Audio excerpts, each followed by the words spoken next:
Lineup for Braves Country by D.M. McGee, 2024. A is for Aaron, the Hammer and Hank, the real home run king. Take that to the bank. B is for Bobby. Cox never cowered. He'd give Blue quite an earful on his way to the showers. C is for Chipper. Don't call him Larry. He would show up in Shea, the Mets he would bury. D is for David. Justice he'd bring. A Game 6 solo brought Atlanta their ring. E is for Eddie Matthews. 512 bombs away. Lit skies from Boston to Milwaukee to the A. F is for Fred.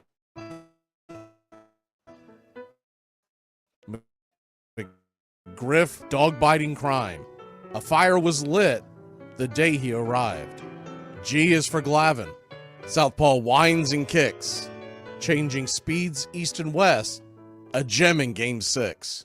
H is for Harry and his brother George Wright, the father of baseball, Boston pennants in flight. I is for inning, ending double play, Riley to Ozzie to Olsen all day. J is for Jones, Andrew let her fly, and his gloves in center is where singles would die. K is for strikeouts, a plenty from Strider, the quads in the stash, getting swings from that slider. L is for Lopez, Javi to B-Mac, Travis and Smurf, we've been lucky to see that. M is for Mad Dog, he won 355, could swat flies with the changeup and still bust you inside. N is for Necro, he got to the hall by bending and knuckling and floating that ball. O is for Otis, old Nixon could fly, the catch at the wall baffled our eyes. P still for Peterson, we were all rockin' pearls. With Eddie and Jorge, we were out of this world. Q is a quandary for why Dale is not in. Murphy MVPs again and again. R is for ranking, the top pitchers lore. Remember Kid Nichols, 107 WAR. S is for Smoltzy, the big three in the hall. When the game's on the line, you give John the ball. T is for Tyler, Matzik and the gift of 2021, the entire night shift. U is for Chavez, but we say Uncle Jesse. The frames, the release, kept the batters guessing. V is Van Weeren, Skip Carey 2, Don Ernie Joe, the tales from the booth. W is Warren, Spawn Johnny Sane. They'd ride him in Boston and then pray for rain. X is Mazzoni. Yeah, X marked the spot. Leo rocked next to Bobby and his pitchers stayed hot. Why it makes us feel young, the game's main appeal. Chopping through the battery, there's no better feel. Z is for Zip Boom Bam, Ramalama Ding Dong. Throughout the summer, we sing that song. From AJ to eyeglasses and a hell of a pen. Mad Max, Uncle Charlie, win after win. A cannon from short, and RC you later. Acuna Matata, there is no one greater. Though you can't fit them all when you just A to Z. Think of your favorites in the rafters we see. I started with 3, then 10, 25, 47, 31, and of course 29. Let's not forget 21, 41, 35, the great 44, or 755, and old number 6, who led his great teams. The pennants were flying, it felt like a dream.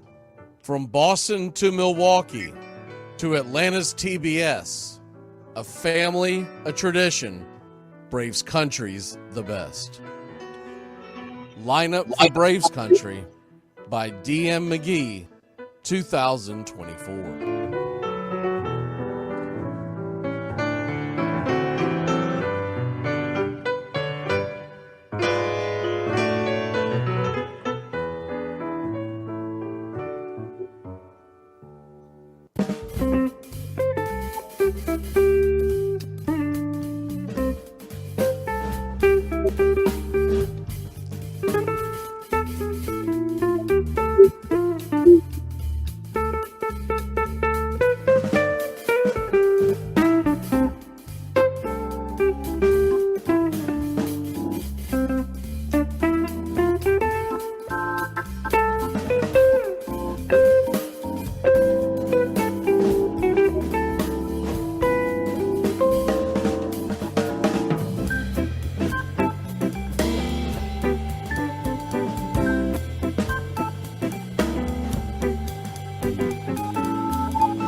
Like me, you can't smoke like me. So don't try and be like me. Let's party together.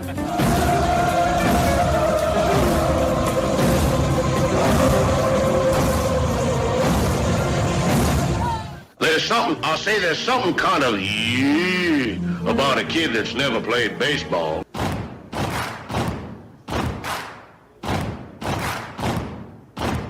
Baseball is a beautiful thing. It's more beautiful in an old park. It's asymmetrical and quirky. But even in a dome with artificial turf, it's beautiful. The way the field fans out, the choreography of the sport, the pace and rhythm of it, the fact that that pace and rhythm allows for conversation and reflection and opinion and comparison. In right field, the crowd is tormenting Strawberries, singing, Darryl, Darryl. Little roller up along first, behind the bag. It gets through Buckner. Here comes Knight, and the Mets win. And there's a fly ball deep to left. It's on its way. There it goes. And the Yankees are going to the World Series. Aaron Boone. Ground ball stabbed by Folk. He has it. He underhands to first for the first time in 86 years. The Red Sox have won baseball world championship. Can you believe it? It's a pastime, something you do. It's entertainment, something you watch. And it's a shared experience, something you talk about and read about. But you can apply those same three criteria to other things. What makes baseball special is that it's the best game that's ever been devised. Smith corks one into right down the line. It may go. Go crazy, folks. Go crazy. Sure as God made green apples, someday the Chicago Cubs are going to be in the World Series. A little bouncer slowly toward Bryant. He will glove it in front of Rizzo. It's in time. And the Chicago Cubs win the World Series. Cubs win. What a lucky break. The good Lord wants the Cubs to win. How can you not be romantic about baseball? If baseball is about caring, about loyalty and rivalry. Braves fans are on their feet hoping for some kind of a bleeder or a seeing-eye single. Here's the 1-2 pitch. Fastball hit high and deep down the right field line. It's going back, back, back. Is it fair? Is it zip, boom, bam, it's gone. Ram-a-lam-a ding dong, a 3-run shot, and your Atlanta Braves have taken a 1-1 lead. She's gone, baby! There's a very peaceful thing. It was created and played in pastures and meadows. There's grass, there's outdoors, there's everything that people thought was American and feel about America. You get in a ballpark. And it's the wonder of walking through that dark tunnel and seeing a huge open space where men play the little boy's game.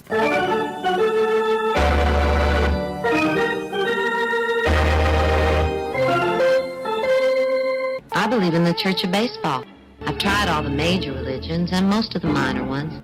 I know things. For instance, there are 108 beads in a Catholic rosary and there are 108 stitches in a baseball. I prefer metaphysics to theology. You see, there's no guilt in baseball, and it's never boring.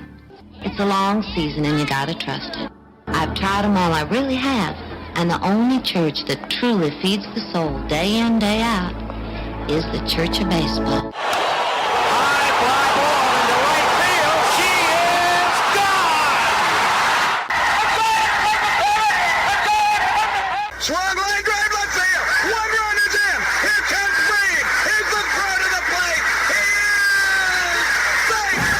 You're in Braves country. If there's a bigger thing going on right now, I don't know what it is. We're down to one strike here. Gurriel, the last hope for the Houston Astros. Here's the 0-2 pitch. Swung on, bounced over to Dansby. Dansby fires it over to Fuss. And here comes the dog pile. Fire the cannons in the battery. Do the chop all throughout Braves country. Pop that top. Your Atlanta Braves have won it all. Oh, say can you see by the dawn's early light what so proudly we hailed at the twilight's last gleaming, whose broad stripes and bright stars through the perilous fight o'er the ramparts we once were so gallantly streaming, and the rockets red glare, the bombs bursting in air, gave proof through the night that our flag was still there. Oh, say does that star-spangled banner yet wave o'er the land of the free and the home of the brave? Play ball!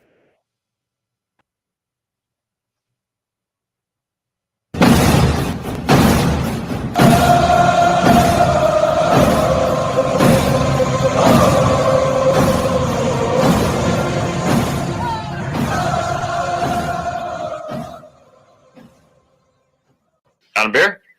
7 o'clock in the morning. Scotch?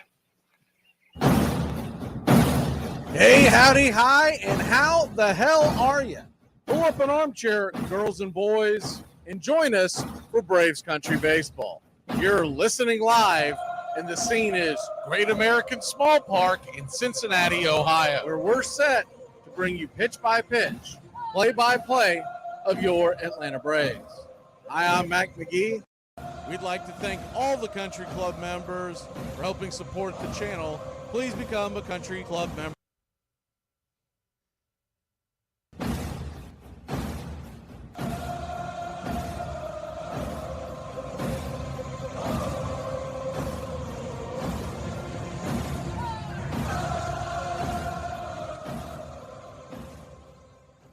On a beer?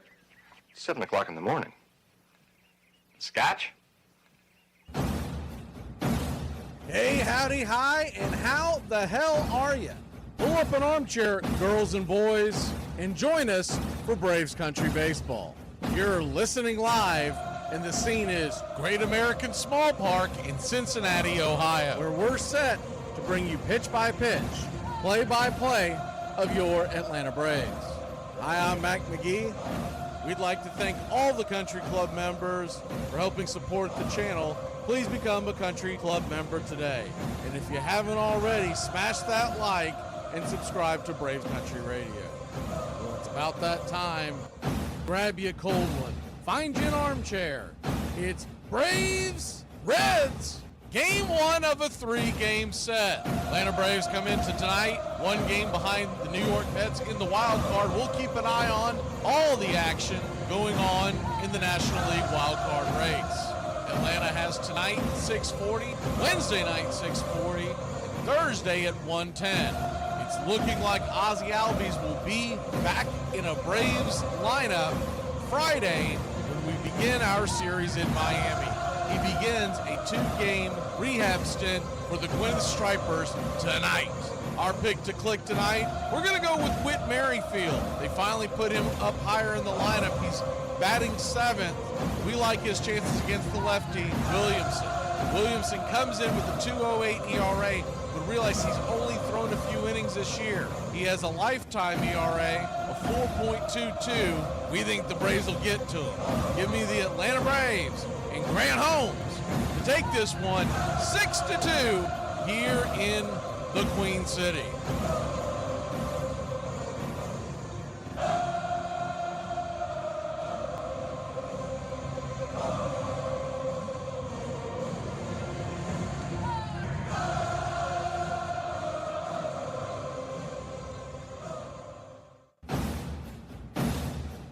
Get this bus moving. Stop. Come back. Too late. Roll call. Yeah. Roll call. You're in Braves country.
Get this bus moving. Stop. Come back. Too late. Roll call. Yeah. Roll call. You're in Braves country. Good evening, Braves country. I see some of the comments and questions. We'll get to them as the game goes along. Specifically the early ones. I think Daryl was one of the ones talking about the Braves bats. We'll get into that in a second. We've got overcast skies. There is a chance of rain, but it looks like the game is actually going to get started on time. So hopefully that holds up. Hopefully we have good skies here, as it'll be Grant Holmes on the bump tonight. The Braves are wearing their road grays, Atlanta across the chest, that they've been doing all year long. You haven't seen much of the blue tops. Blue ball caps.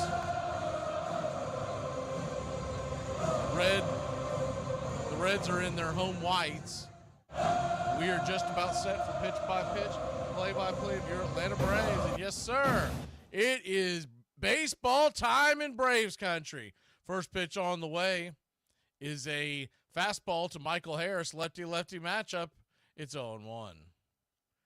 The 0-1. Swing! That ball's lifted high and deep. Going back on the track. Zip, boom, bam, it's gone!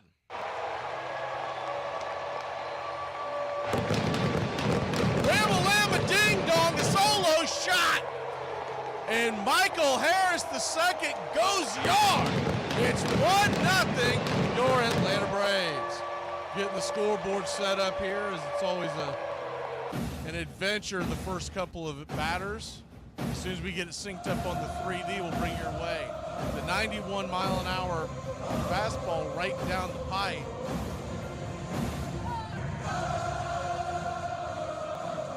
First pitch on the way to Jorge Soler is right there for a strike. It's 0-1. The 0-1 lefty-righty pitch down and in, 1-1.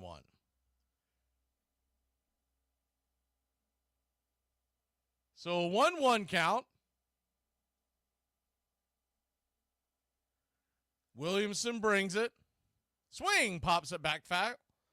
1-2. Braves nothing, Reds nothing. Top of the first inning.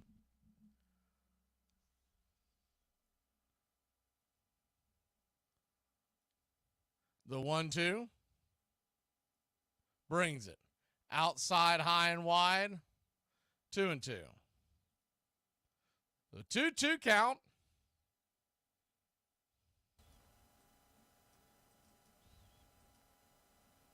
Pitch to Soler is in.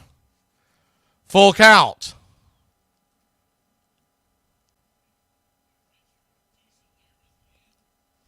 You had a full count. Kicks and fires. Swing, fouls it over towards the first base side. Making the sliding catch is the first baseman. One away. Good play by Ty France there.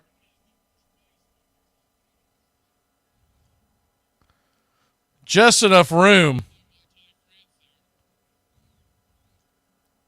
So one down, Braves lead at 1-0. If you're just joining us, Michael Harris went yard on the second pitch of the game. We're trying to get the 3D synced up, and it'll be rolling here in just a second. First pitch on the way to Ozuna, 94 miles an hour inside. It's 0-1. Marcel batting .302. One of just two guys in the National League batting that high. The 0-1, right down the pipe. 0-2. Listening to a podcast today, they were talking about how this is the lowest number of batters. I think they said 52 years that are batting that high in both leagues. I think the number was 8, I heard. The 0-2 misses high, 1-2. The only other guy in the National League who's higher is Luis Arias, former Marlin, now Padre. The 1-2. Swing, fouls it back. We'll do it again.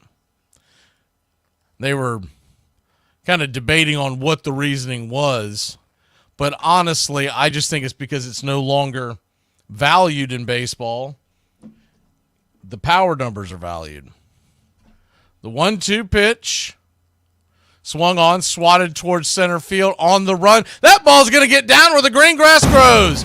Marcell Ozuna will have to slam on the brakes as the center fielder Friedel cuts it off before it hits the wall, but it's a long single.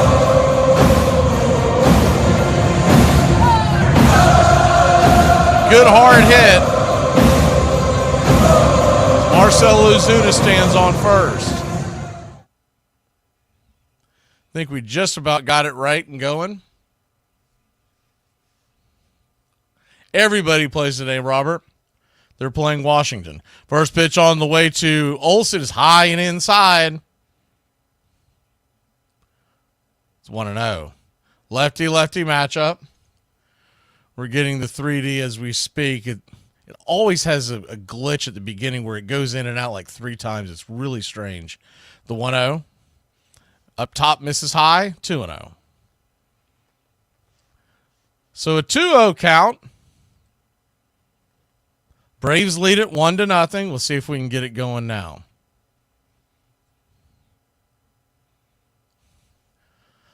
Lefty-lefty matchup. Brings it. Swing. That ball's belted high and deep. Going back on the track. Zip, boom, bam, it's gone. That, boys and girls, is Light Tower Power. His 26th home run of the year. 368 happy feet, and your Atlanta Braves have taken a 3-0 lead here in the first inning. Great American Small Park living up to its name. 2 home runs already. Maybe this will get the bats going for your Atlanta Braves as we try to head towards October.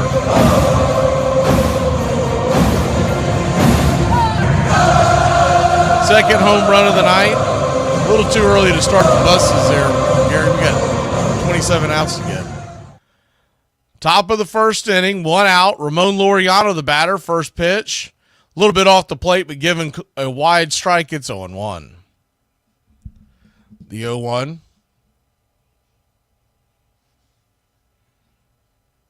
Kicks and fires. In the dirt, 1-1. So a 1-1 count.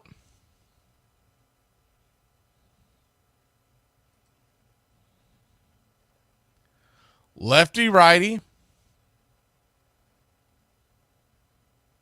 Swing. That ball's lifted into left field. Coming in on the run, making the catch is Spencer Steer, 2 down. Grant Holmes is your pitcher tonight.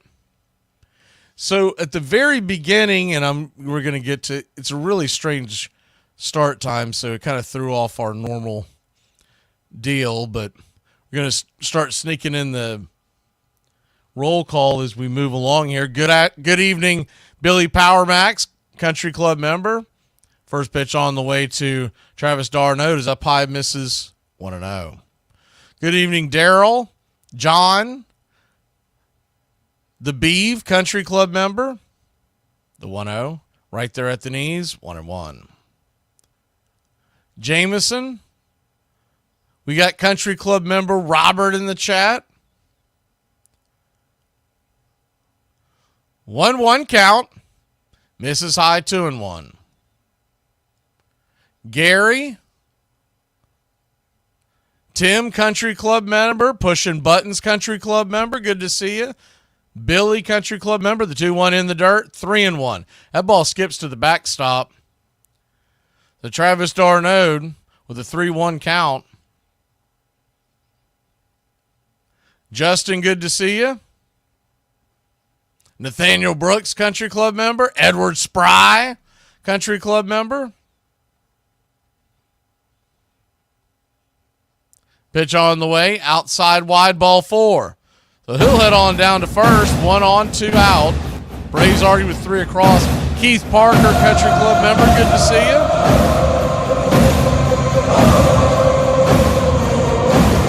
Assuming the goat's in here somewhere or they'll be listening along, so good evening to him.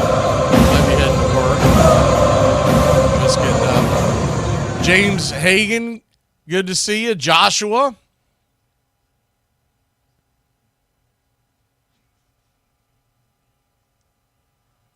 Duly noted. Thank you for the reminder. It's always a bumpy ride the first inning trying to get all the scores set up and everything. So real quick, Stevenson runs out there to the mound to talk to Williamson. 1 on, 2 out. Talked about this at the very beginning, but Brandon Williamson, though he had a low ERA, he'd only thrown a few innings. He has a lifetime 4.22 ERA. Now, that's deceiving because he only has this year and last year, but he's coming off an injury. Whit Merrifield, the batter, first pitch on the way, down and in for a ball. It's 1-0. Good to see you, Keith Parker, Country Club member.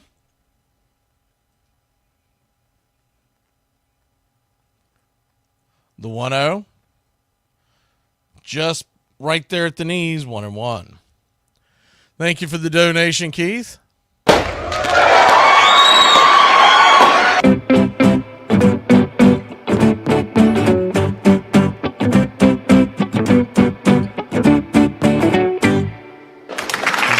High and inside. 2-1. You got a 2-1 count. Braves lead it 3-0. 2 home runs already. A solo shot by Michael Harris to lead it off, and then a 2-run bomb by Olson. The 2-1 down and in, 3-1. Standing on deck, is Gio Urshela, and they have dropped Arcia. I don't know if it's because his bat's been ice cold or if it's because of the temper tantrums, but he is batting ninth tonight. The 3-1. High and outside wide, ball 4. So if you took Whit Merrifield, as I did, to click, you're halfway there. For folks who might be new to the channel, when you pick someone to click, what you're looking for is 2 bases or more. And if it's 1 base and a run, we'll count that as well. So obviously,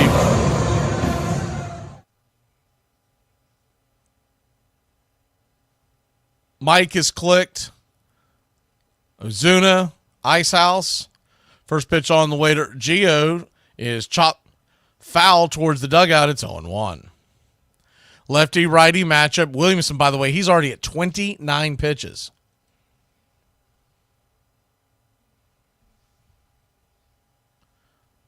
The 0-1.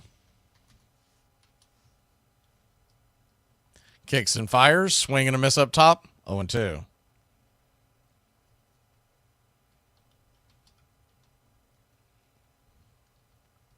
Braves 3, Reds nothing. Grant Holmes stretching in the dugout, getting ready to take the mound, but he'd like to see a few more runs. The 0-2, high and out of the zone, 1-2.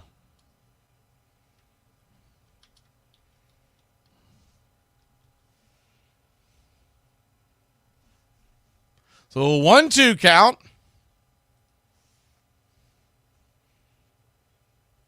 Williamson brings it. Swing! That ball smacked down the right field side, but foul and out of play. Do it again. That was a hanging slider. Mets and Nationals be getting underway in about 15 minutes. We got a monitor set up to keep an eye on that.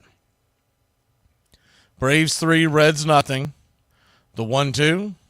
Swing and a miss, strike 3, and that'll end the inning. But not for your Atlanta Braves. Put 3 on the board. We'll be back in a flash here on Braves Country. What are some things that when you were younger, if someone had them, you thought they had money?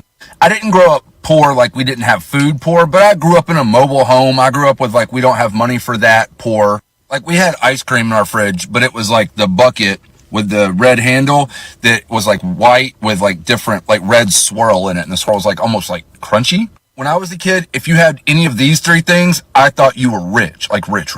The first one is a waterbed.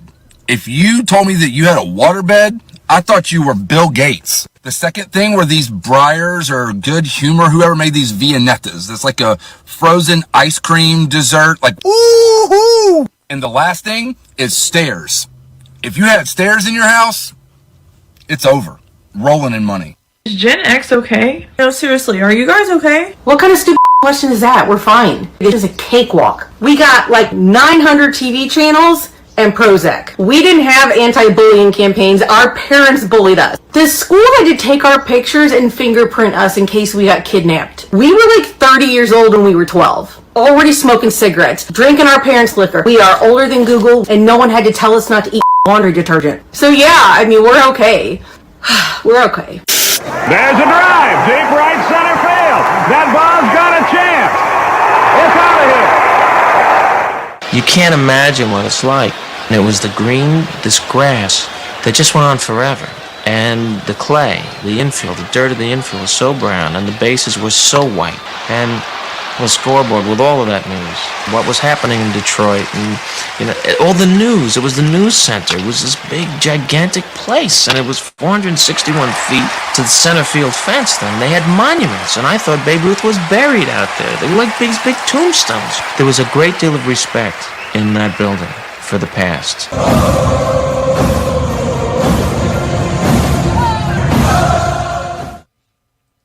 Welcome back to Braves Country Baseball. Atlanta Braves lead this one early, 3-0. We head to the bottom of the first inning. Grant Holmes, 2-1 with a 3.79 ERA. 54 strikeouts versus 11 walks. It's been a little more hittable recently. First pitch on the way to Jonathan India, swung on, popped up high in the sky, shallow right field coming in. Making the grab is Jorge Soler, one away. to be fair to Grant, he has been back and forth between the bullpen and the rotation, and that may have taken a toll on his overall game. Last few times you've seen him out of the bullpen, he's had some hittable fastballs. But when he was in the starting lineup, he was phenomenal. And before he went there, he was phenomenal.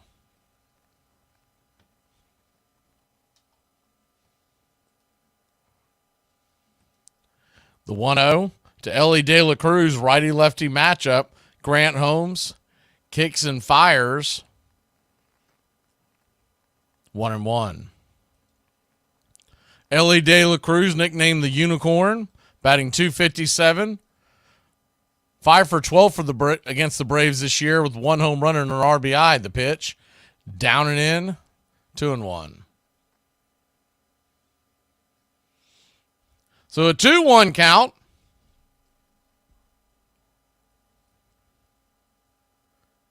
Kicks and brings it. Swing. Hits it down the left field line. If it's fair, it's going to be trouble. It is off the wall. Laureano plays it off the wall, throws it into the infield. De La Cruz will be held to a double, a one-out double here in the bottom of the first. Thank you for the contribution, Keith.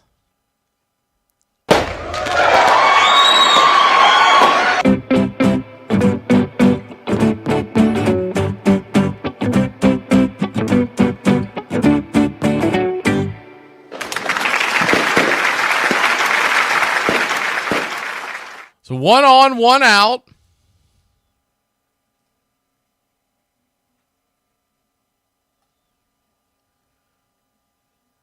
Coming to the plate is Tyler Stevenson.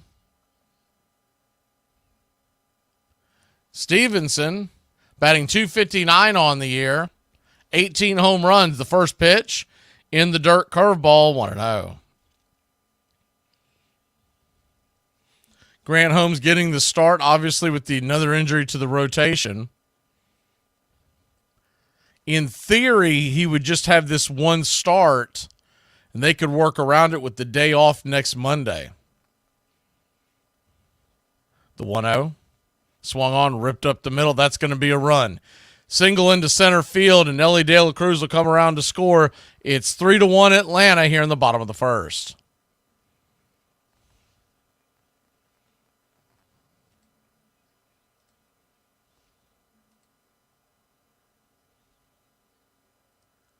Good hard hit ball right up the middle in between the 4-6 hole. If you're playing a standard defense, RC is there to grab it, but they had Stevenson played on the shift.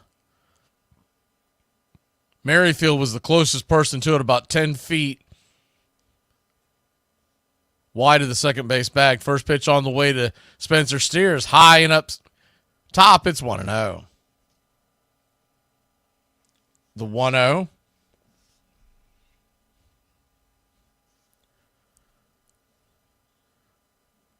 Righty, kicks and fires.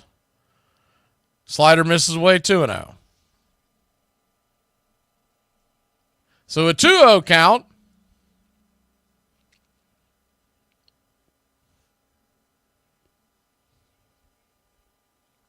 Pitch on the way. Swing and a miss. Slider down and away, 2-1.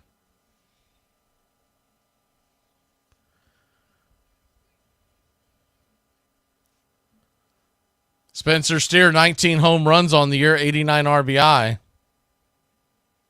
The 2-1. Brings it. 86 miles an hour. Down and away, 3-1.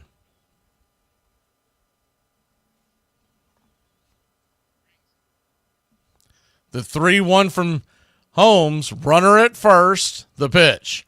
Out high and wide, ball 4. So Grant Holmes gifted a 3-run lead. He's starting to play with his food a little bit, and you got runners on first and second, 1 out.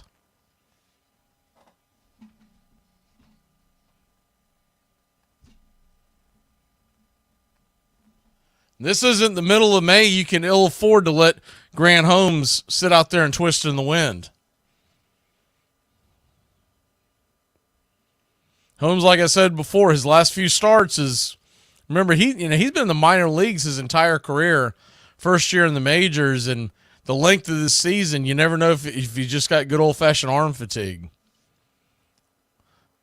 TJ Friedel comes to the plate. Righty-lefty matchup. Runner on first and second, one out, one run across the first pitch. Curveball. They're not biting on that curveball. Travis keeps dialing it up. It's 1-0. Not sure why he keeps going back to that pitch. He hasn't established the fastball, so there's no need to chase the curve. The 1-0. Brings it. Another curveball. That time it did hit the zone. 1-1. 1-1 count.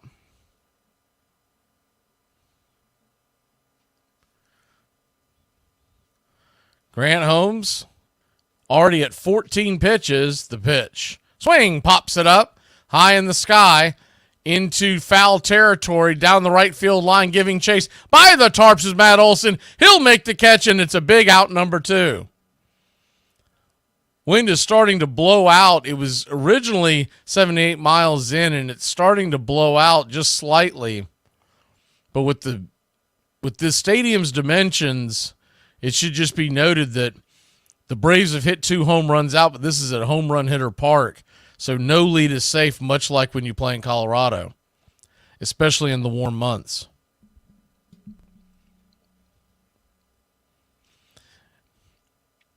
Ty France, the batter, righty-righty matchup. Batting .242, the first pitch, swung on, pops it up. Will that stay in play? It will not. It'll bend just past the first base dugout of the Cincinnati Reds, 0-1.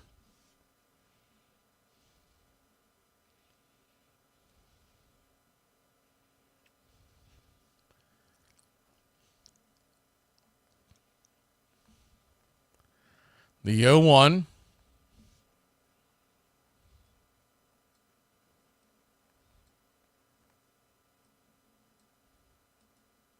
Kicks and fires, swing and a miss, 95 up top, 0-2.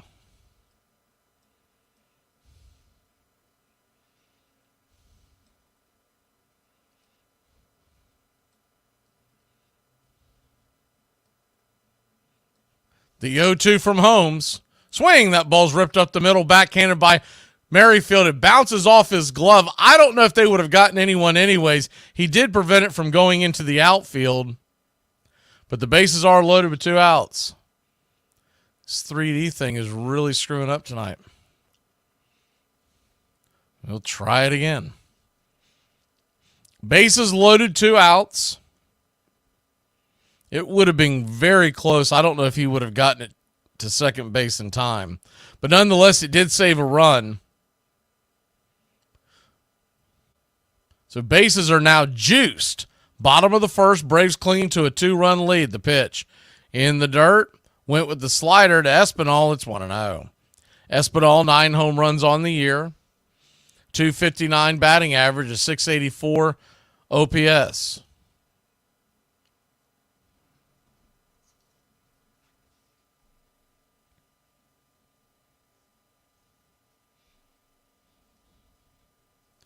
Righty.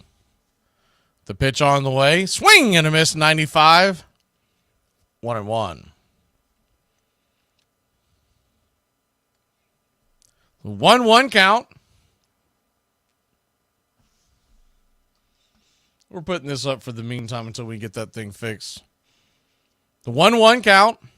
Swing, pops it back foul. 1-2.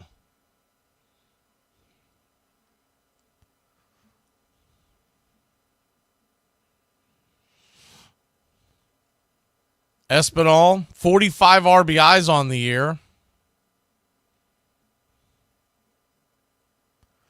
Braves lead it 3-1. The 1-2. High and out of the zone, 2-2.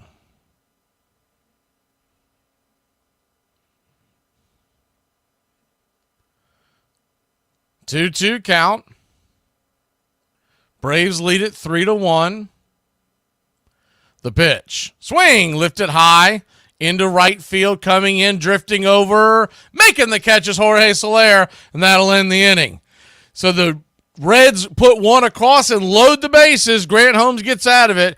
Whoo! 3-1 heading to the second. Let me be great. Now, most of y'all know good darn well I ain't got no tatas. I got a tank top on up under this thing anyway, because this Georgia weather is as bipolar as my mama, and it gets hot. But I ain't got nothing. The Lord did not bless me with rhythm, and he did not bless me with no tatas. Okay? Probably because he knew I would take the rhythm and tatas and find a pole somewhere. Hey, do you want to hang out tonight? Yeah, sure. What time were you thinking? I gotta run home real quick, so why don't we meet up around 9 o'clock? 9 o'clock? Yeah. PM? Yes. Tonight? Yes. On purpose? Yeah, I was thinking that maybe we can get together at 9 since it's early in the night. That's early? Listen, just come on over and then we're gonna meet up with my friends. They said the door opens around 10 o'clock. 10 o'clock? Yes. PM? Oh my God. I love the game because I grew up in New York City in the late 1940s and 50s, which was the greatest intersection of baseball and place in history. We had 3 major league teams. All of them were good or great. Between 1947 and 1956, a New York team was in the World Series every year and won. Now it's the 10th inning. Pitcher Bob Lemon works hard on Willie Mays. This time, though, he walks you. You want to steal second, and you ask for the sign from Leo. Duke Steiner, Dodger center fielder, is the hero of this game. Steiner is doubled to right in the first inning, drove in 2 runs, and the Brooks were off and running. Boom, another double for Snyder. Hail the Duke of Flatbush.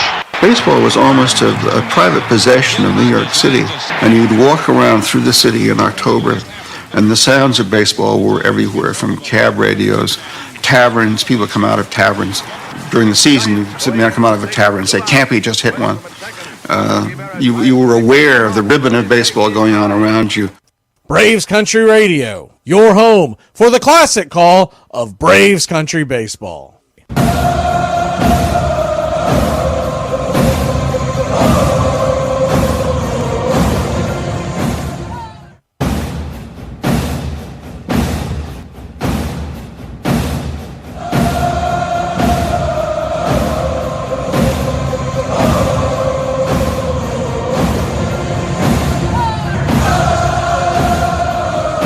Welcome back to Braves Country Baseball.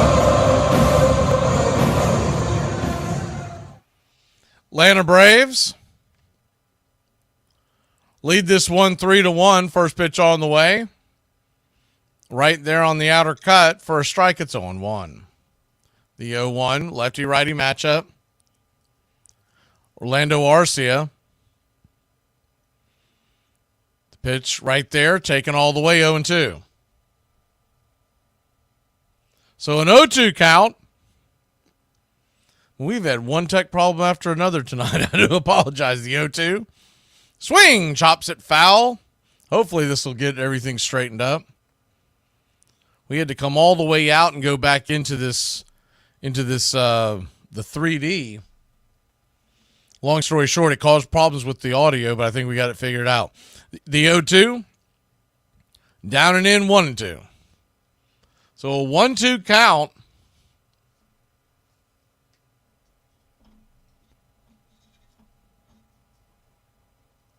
Pitch to Arcia. Inside, has to dance out of the way. 2-2.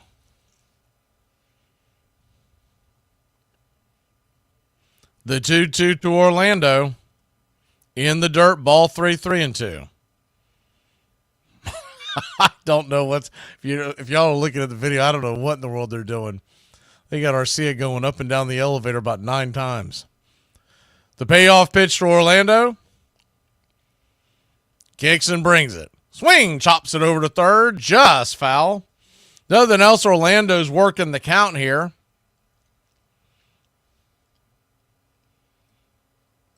It was good to see them finally put.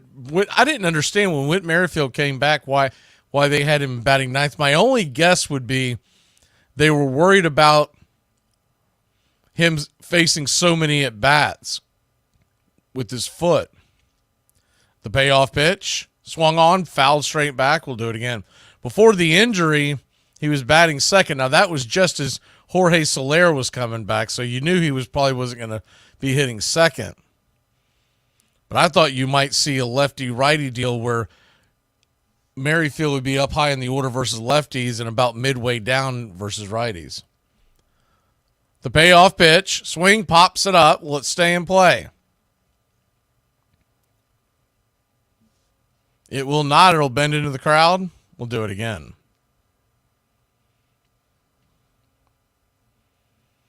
Guess we'll be playing this game all night long because it's not on our end. That's on their end.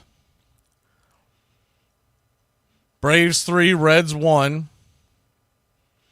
Full count. Stevenson, by the way, 43rd pitch is about to be thrown. The payoff. Swing, pops that one up. Enough of those round swings. You'll eventually put a can of corn, and that's what he did. One away. One down.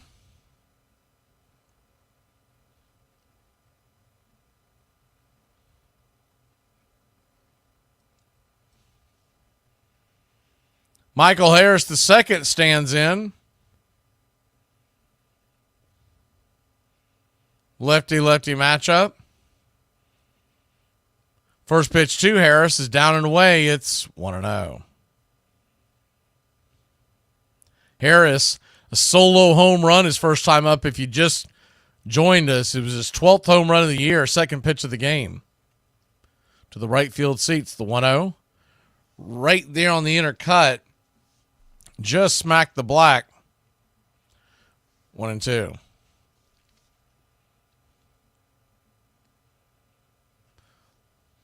Or 1-1, excuse me. The 1-1.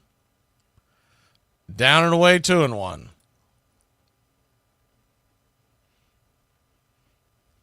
2-1 count. Kicks and fires. Swing, chops it down the line. Foul. Do it again, 2-2.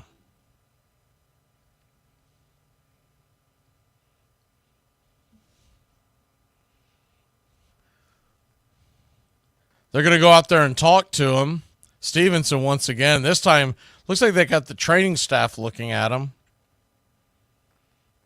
Not sure what's going on. I don't know if Williamson's coming off an injury, so I don't know if this has anything to do with it or if they're just going out there for precautionary.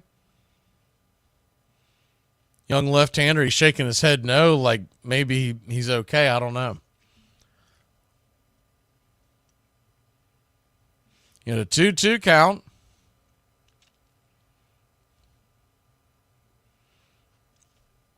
Looking at the replay, he kind of winced after he let go.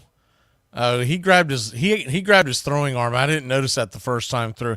When he threw the pitch, the ball was fouled nowhere near him. He took his glove off. He's grabbing his elbow. I mean, I can't imagine they're going to let him throw. Now I don't know. He's making an argument to stay in the game. Cincinnati bullpen is stirring. It's one of their young arms. I can't imagine they're going to risk having him go much further. Nope, they're not. Reds have way too much to lose with this young arm, and they're not in the playoff race anymore.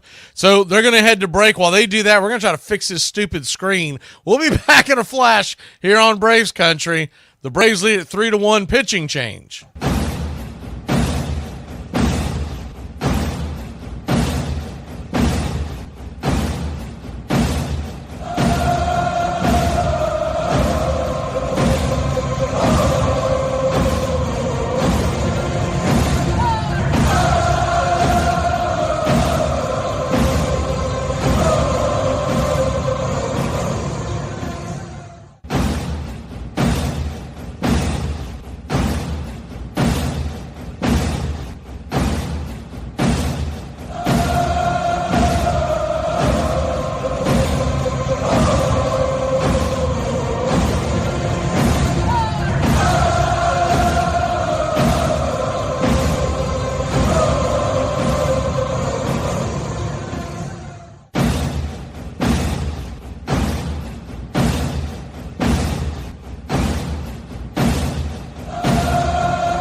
You're in Braves country.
Welcome back. Thank you for the donation, Keith. Also, we have hit the 100 likes barrier, so we'll go ahead and get that in as the final warm-up tosses are being thrown.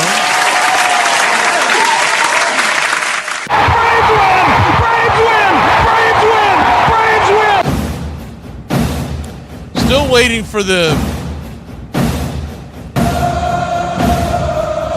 3D to populate, but usually it has an issue during pitching changes, so I'm hoping it'll clear itself up in the very near future. Until then, we're going to have the normal screen on there because I don't want you to miss out, but they are having some issues with that 3D. Every time it fires back up, it spits the bit. So that is on MLB side. That's got nothing to do with us.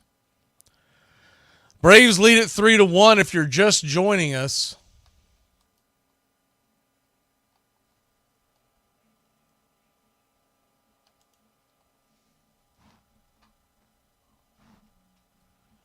And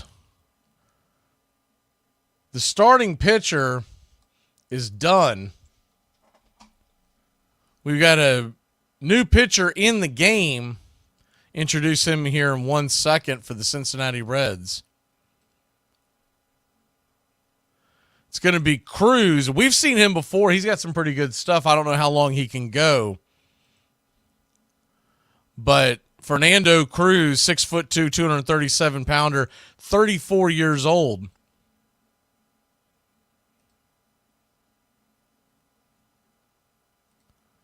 And they're giving him all the time he needs for the warm-up tosses. So we'll stay right here with you.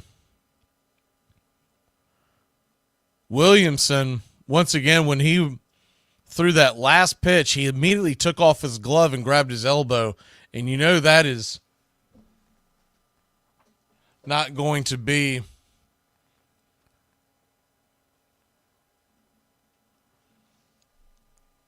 that's not going to be a good thing when a youngster who just came off the IL is now dealing with the look like an elbow issue. So back to the at-bat. Nobody on, one out. 2-2 count to Michael Harris. Righty-lefty matchup. The first pitch, swing and a miss. Strike three. Chase the splitter. Down and away. 2 down. So one thing you don't like about that is you game plan for a starting pitcher. Now all of a sudden in the middle of it, you're kind of thrown a monkey wrench here. And so we'll be dealing with the bullpen. And though the Reds bullpen has not been good at all this year, you're still dealing with a bunch of pitchers that you weren't expected to see this early in the game. So they'll be scurrying towards the iPads and all the other different devices. First pitch on the way to Jorge Soler's, down and away for a ball. It's 1-0. The 1-0. Righty. Pitch outside wide, 2-0. 2-0 count.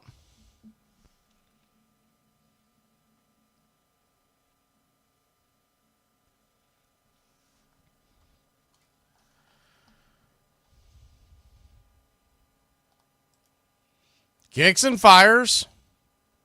Down and in, ball 3, 3-0.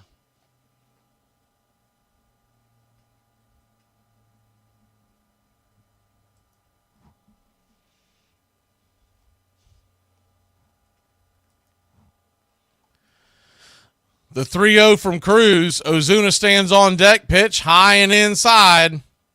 Ball 4. So he'll head on down to first. Atlanta Braves got a runner on. 2 outs.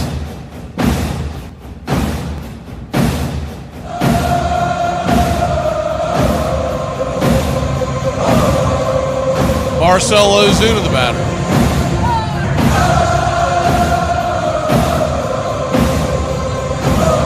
Ozuna. First pitch. That one's outside wide, 1-0. Your home plate umpire tonight, Sean Barber, calling a pretty tight zone so far. That might be advantage Atlanta when it's all said and done. The 1-0 brings it inside 95 miles an hour, 2-0.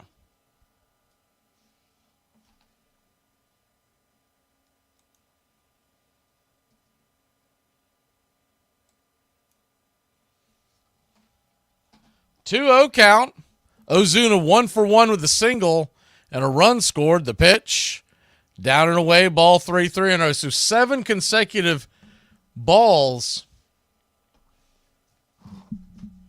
If you want to get technical, 8, because the pitch that he threw to Michael that Michael chased on the 2-2 count coming out of the bullpen, that pitch wasn't in the zone either. The 3-0 to Ozuna. Inside. Called for a wide inside strike. That pitch was well inside, 3-1. That might have just been charity from home plate umpire Sean Barber. The 3-1 pitch. Swing, pops it back foul. We'll do it again. 3-2.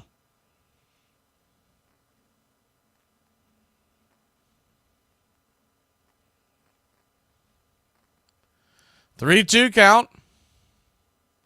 Runner at first, 2 outs. Pitch on the way.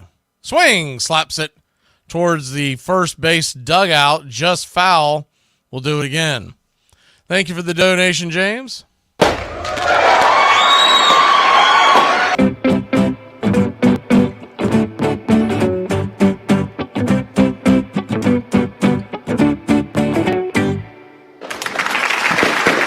Full count to Ozuna. The pitch. In the dirt, ball 4. So he works his way aboard. Cruz, by the way, now at 12 pitches just coming out of the bullpen. Marcell Ozuna heads to first. Soler to second. Matt Olson, who's already got 1 home run, comes to the plate.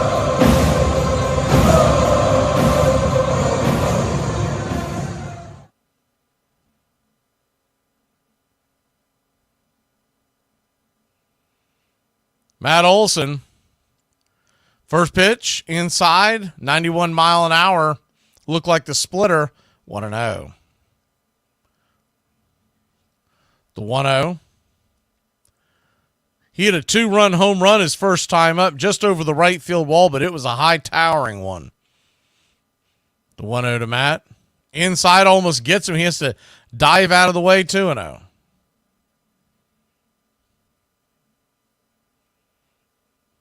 The 2-0 count.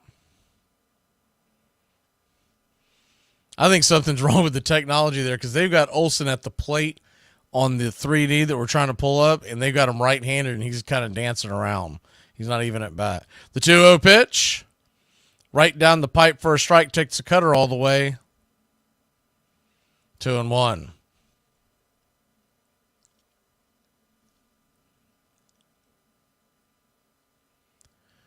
Braves 3, Reds 1. 2 on, 2 out. The pitch outside wide. Ball 3, 3-1. Standing on deck is Ramon Laureano. Braves would love to get a couple more runs across here early on. They've been struck by the curse of having all these runners and no runs to show for it lately. The 3-1 pitch, down and away, ball 4. So the bases are now loaded. 3 consecutive walks by Cruz coming out of the pen. They're going to go out there and chat with him to try to calm him down. You got to think about it from Cruz's standpoint. Most of these relievers, I think we're starting to get that 3D back, by the way. Most of the relievers are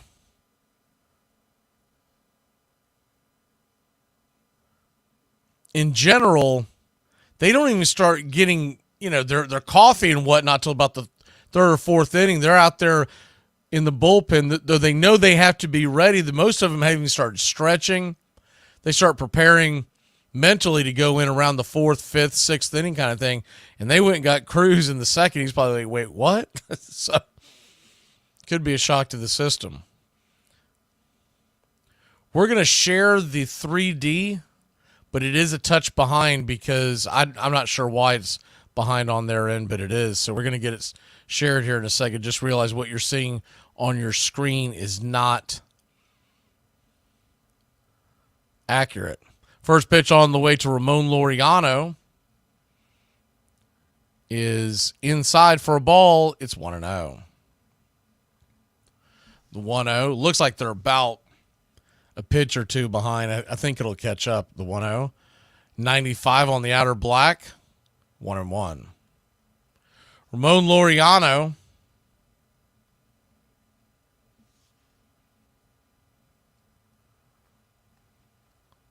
Oh for 1.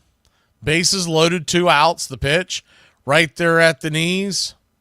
1-2. So now you got to be looking at that splitter because that's what he went to with 2 strikes to Harris. You got to figure that pitch is coming. Braves have loaded the bases with 3 walks but have not gotten a run across this inning. The 1-2. Swing. That ball's hit hard on the ground on the left-hand side just past the third base bag. 1-2. I don't know what.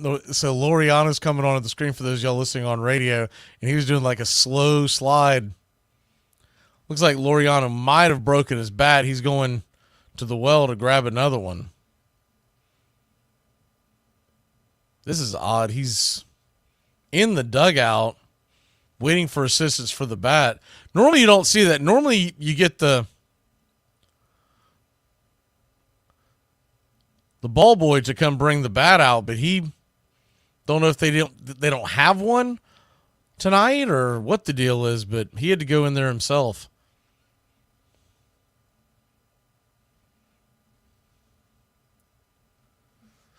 So Laureano will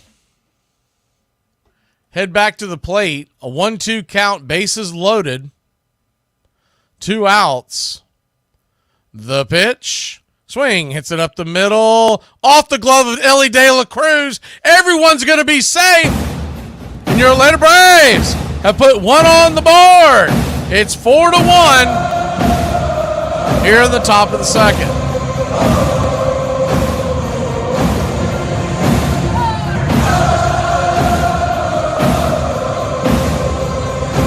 Hard hit ball up the middle. De La Cruz dove for it. Even if he comes up with the clean, it's going to be a really close play because he was on his belly sliding towards center field, had to shovel it left-handed. First pitch on the way to Travis d'Arnaud with the bases loaded. Braves lead it 4-1 inside. It's 1-0. The 1-0.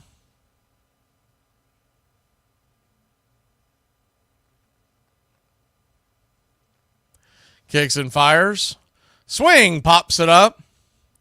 High in the sky. If it stays in, it's going to be problems. It is. France makes the catch, and Darnaud pops out with the bases loaded to end the inning. But not before Ramon Laureano gets one across. It's 4-1 Atlanta. We head to the bottom of the second. A long wait for Holmes. Any attempt to restrict drinking and driving here is viewed by some as downright undemocratic. When a fella can't put in a hard day's work, put in 11, 12 hours a day, and then get in your truck and at least drink 1 or 2 beers. They're making it laws where you can't drink when you want to. You have to wear a seatbelt when you're driving. And pretty soon we're going to become this country. Armchair.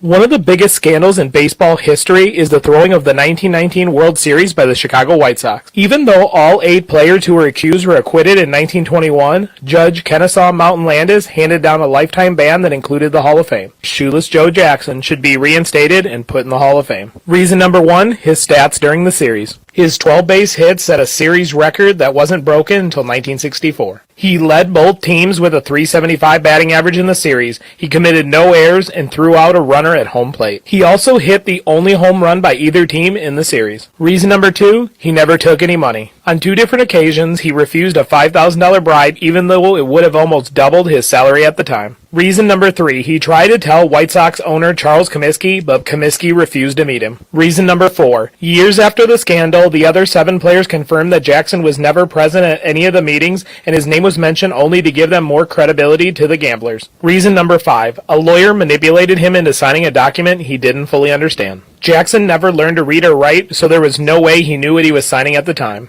All tied up in the 8th, Mickey Mantle facing Preacher Rowe. The Oklahoma kid parked it in the left field seats. Watching it on TV in New York with Willie, Mickey, and the Duke, and the arguments on the corner, and that was it.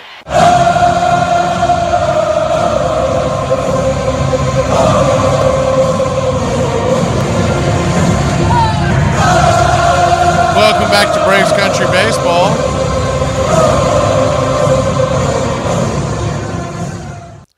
Atlanta Braves lead this one 4-1, though we could have had a lot more. Fraley, your batter, will be the 8, 9, and 1 hitters for the Reds. First pitch on the way to the left-hander is inside for a ball. It's 1-0. The 1-0. Kicks and fires. Swing, pops it up. Over towards third base. Gio Urshela makes the catch, 1 away. So out of curiosity, we went into other ball games to see what was going on. It's basically, it's a Cincinnati issue. So we'll have to just wait for them to get it cleared up. I don't know if they didn't pay their their Wi-Fi bill or what, but it's everything they're doing just isn't logging in. First pitch from Grant Holmes to Marte is a slider down and away for a ball, but he bangs it foul. 1-1. Righty-righty matchup. Marte batting .202 on the year, 546 OPS. The 0-1. Swung on. Fouls it back, 0-2.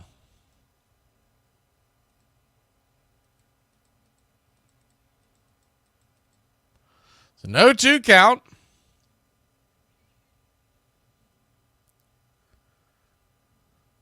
Grant Holmes comes set. Delivers. 1-2.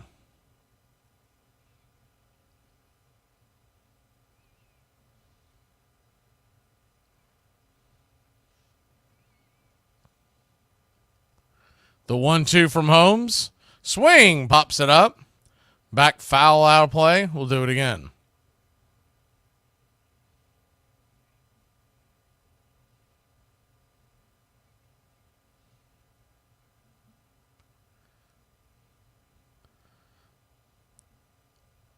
The 1-2.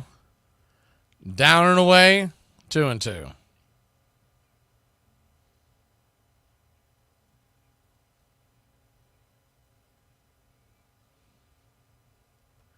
Braves 4. Reds 1. Bottom of the second, the 2-2 pitch. Did he go around? The ball was outside wide. First base umpire Ryan Blackney says he did not go around. 3-2.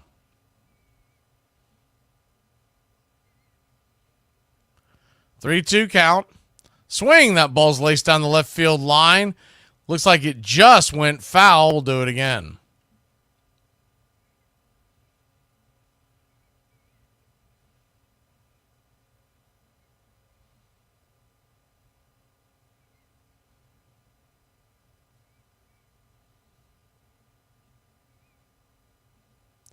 The payoff pitch from Holmes. Brings it. Swung on. Pops it back foul. We'll do it again.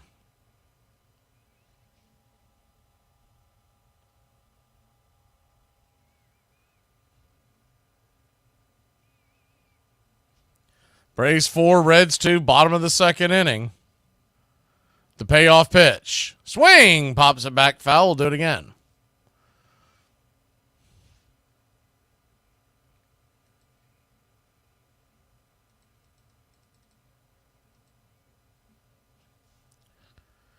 Marte working the count here. The payoff pitch again, swung on, chopped back to the mound. Helms has it, fires it over to first, and it's a 1-3 put out, 2 away.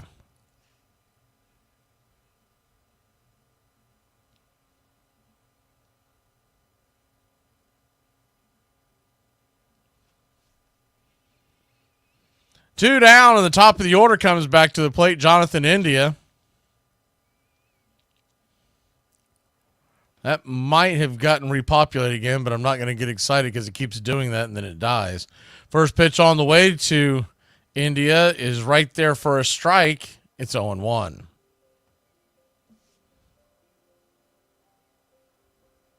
The 0-1 kicks and fires, swung on, chopped foul. 0-2. 0-2 count.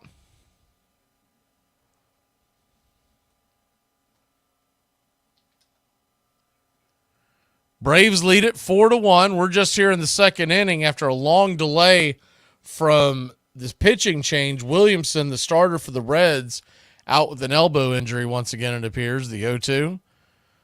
87 just misses. 1-2.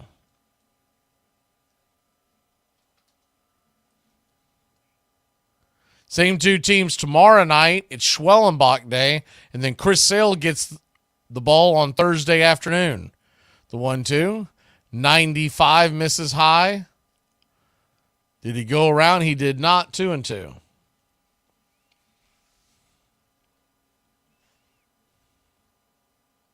It's a 2-2 count. Brings it. 95 high and inside. Another full count. Holmes at 40 pitches. He's got to keep an eye on that. The payoff pitch. Swing. Pops it up. Will it stay in play? Giving chase. Travis starts to go over towards the third base dugout, but it got well into the seats. Do it again.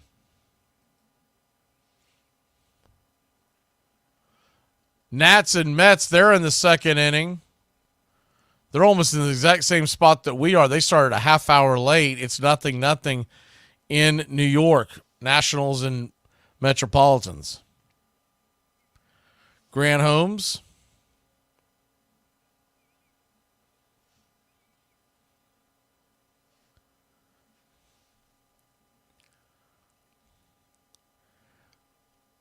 The 3-2 pitch from Holmes. Rears and fires it. Swing, pops it up. That ball's high in the sky, but coming over, drifting over, making the catch is Money Mike, and that'll end the inning. So the Braves get a quick inning, much needed for Grant Holmes. We'll grab the bats. Merrifield leads us off when we come back. I don't know which problem is, but I have a feeling it's really hard to pronounce. Go back to that last inning, ninth inning. What are the emotions like entering that inning? Well, the emotions are go in, win, I heard a fan offer free Dippin' Dots if I blew it, which the price of Dippin' Dots with inflation is just unreal. So for a brief moment, I was like, damn, Dippin' Dots sound good. But also, I thought in the back of my head, we win today, we win tomorrow, or tonight. We're going to be here another day. That's more per diem. So that means I can buy my own Dippin' Dots. Who are you? I'm you 10 minutes from now. Damn it, you are handsome. I was just thinking the same. We are sexy. Yeah! I think Stengel is the most interesting man, except for Ruth, who ever appeared in baseball.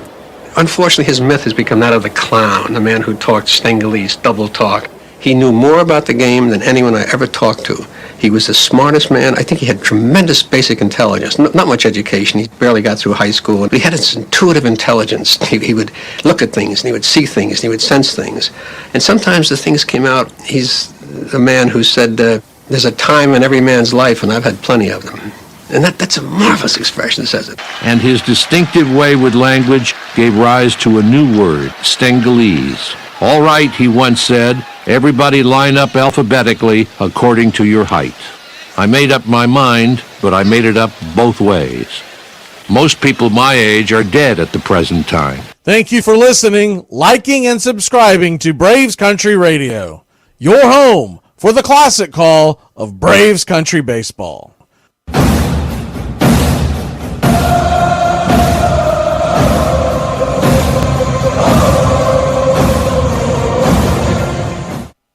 Welcome back to Braves Country Baseball. First pitch on the way to Whit Merrifield. He's up top for a strike. It's 0-1. I know it looks like Reds batters, but it is a Braves batter at the plate if you're watching the 3D. The 0-1, high and inside, 1-1. So a 1-1 count. I think they're starting to get it synced back up. We'll give it another at bat. The 1-1. 88 up top misses. 2-1. Whit Merrifield walked his first time up.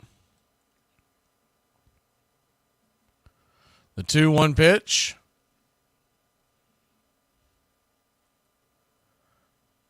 Misses outer edge, 3-1.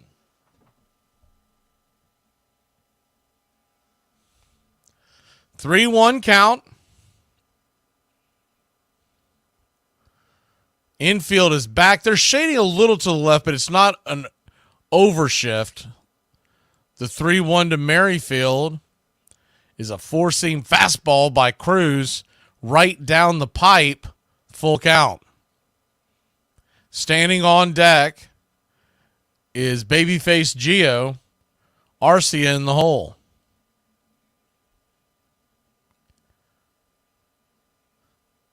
Merrifield's going to call his timeout, raises his right hand, and Sean Barber obliges.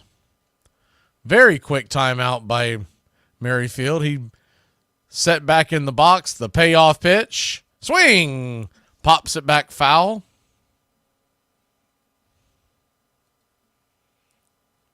So a full count.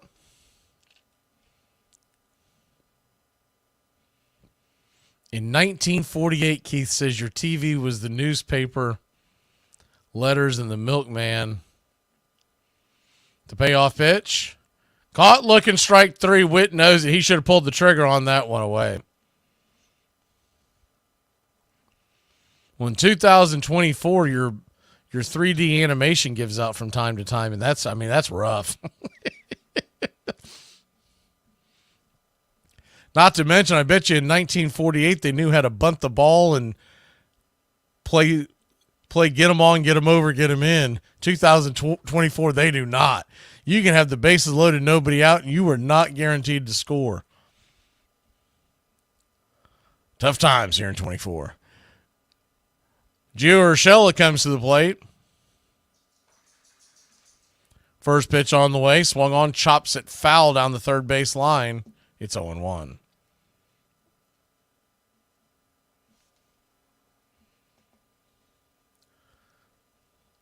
The 0-1.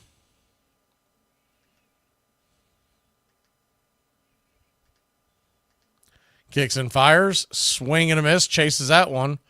0-2.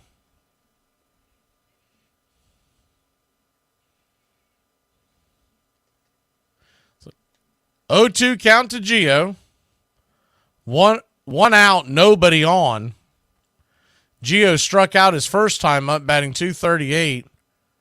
The pitch on the way in the dirt. Ball gets away. 1-2.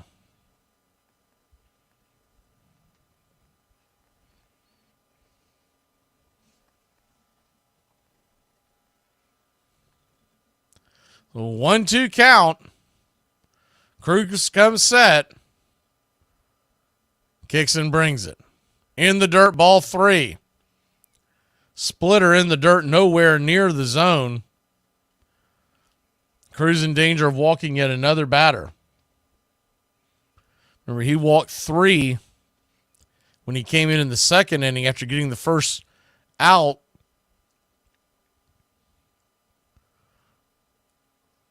The 2-2 to Gio. Brings it. Swing. Lifts it down the right field line. Is it going to stay in play? It will not. It bounces into the seats. Then smacks up against the right field wall after it came back into play.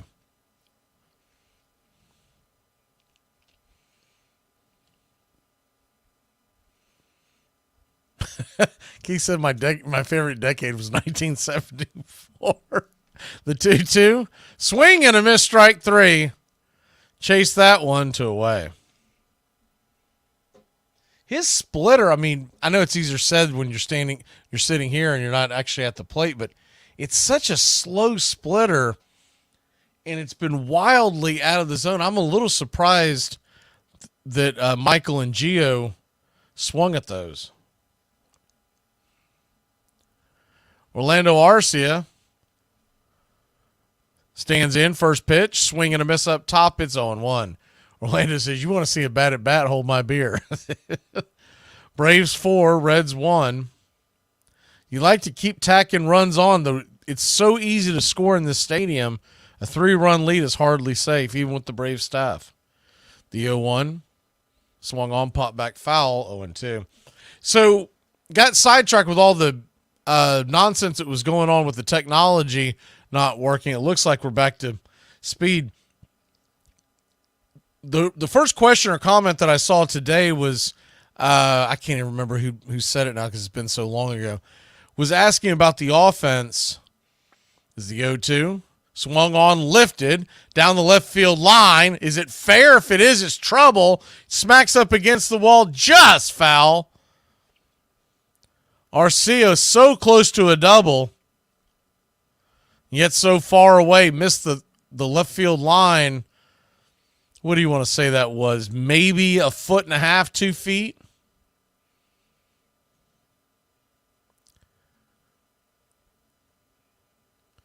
So, talking about the Braves offense, I think one of the biggest issues is the 0-2.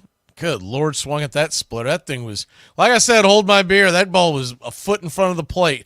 We'll be back in a flash. Orlando Arcia will see if he can. I mean, can we start DHing him? I'd much rather see the pitcher taking it bat. I like it when people try to insult you by being like, you're not even that hot. Like, yeah, no dude. I'm mediocre looking, not completely clueless. You think if I was above average in appearance, I'd be this dope? No, rarely happens.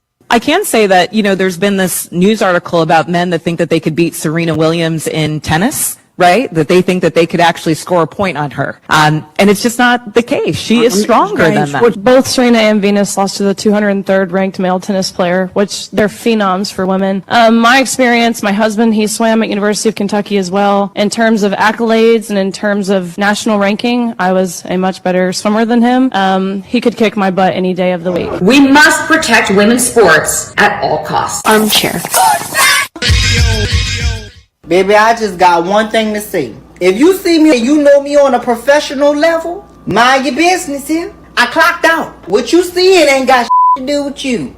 Okay? This portion of the show is being brought to you by Ed's Almost Good Beer. Remember, Ed's Almost Good Beer was brewed in God's country when God wasn't looking.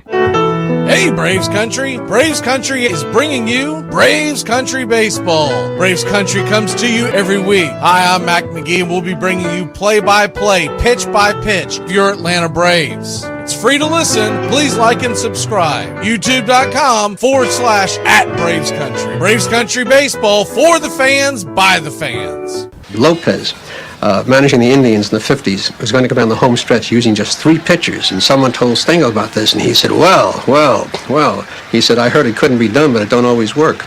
He came on the bench one day.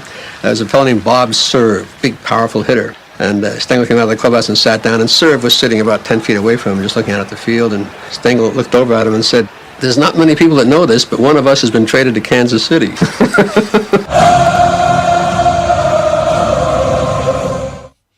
Welcome back to Braves Country Baseball. Grant Holmes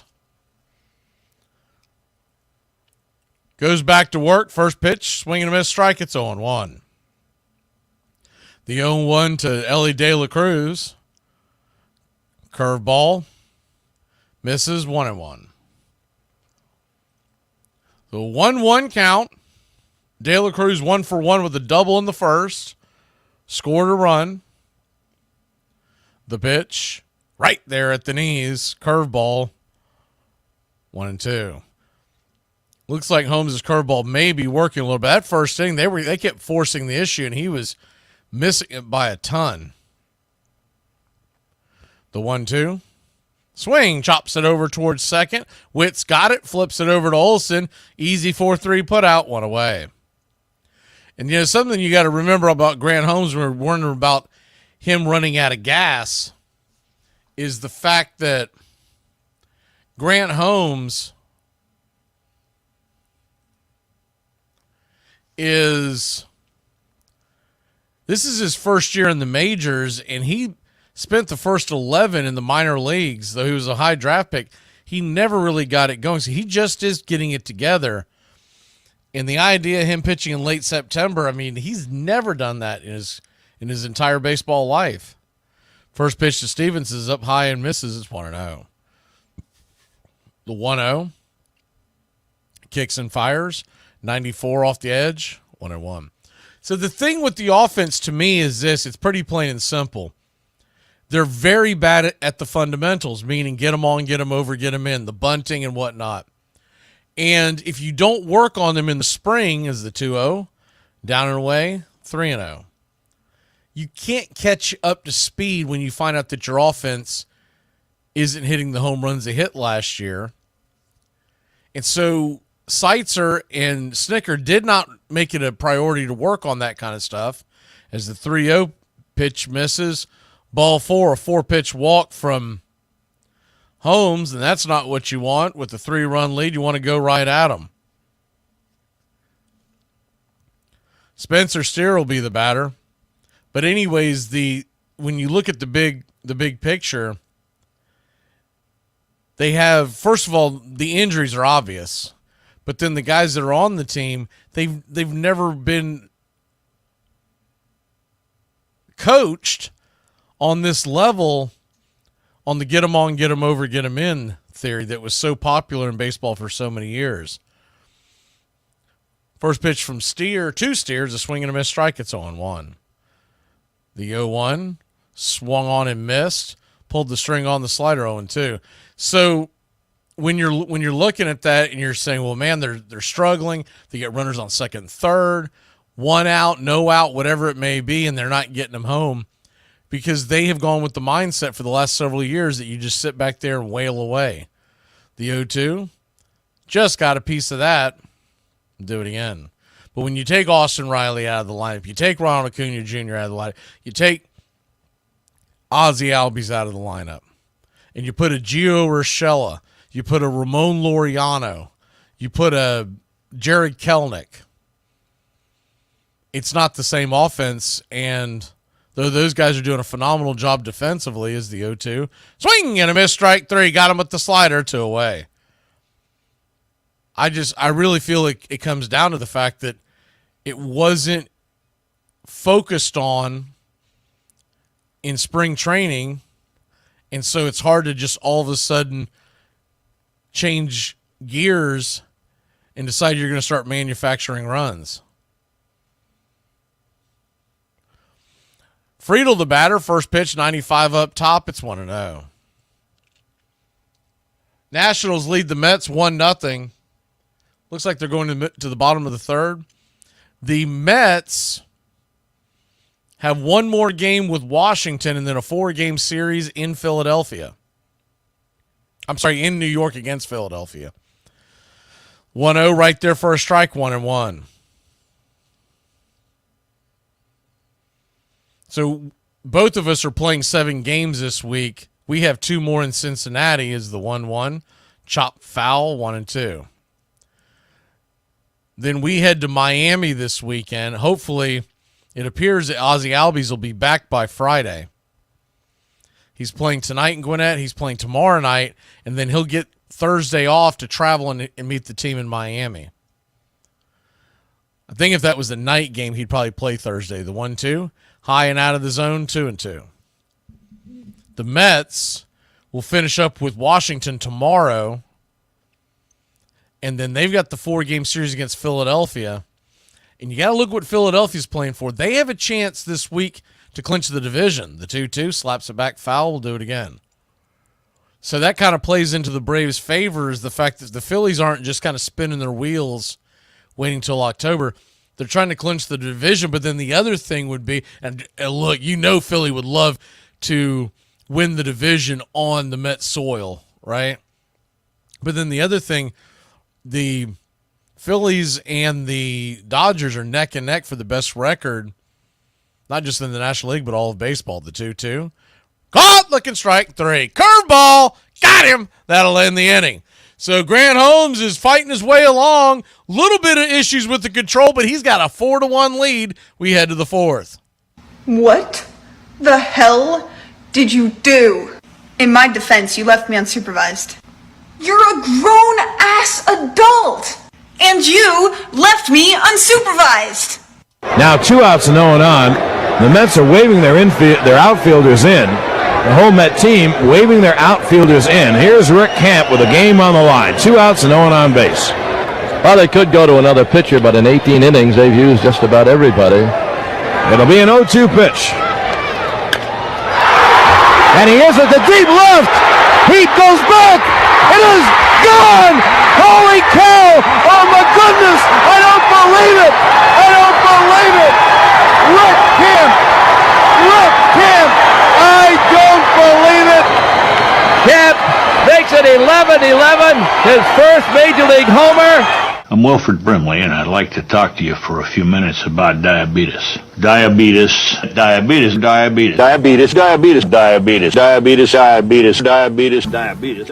You shut up! You shut up! I'm so scared right now, you shut up! Are you doing this? No, I'm doing this. You shut up!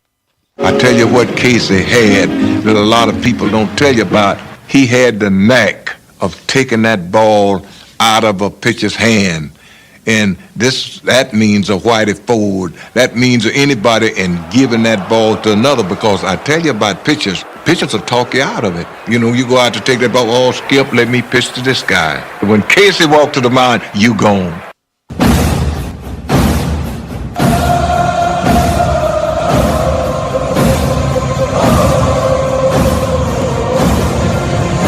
Welcome back.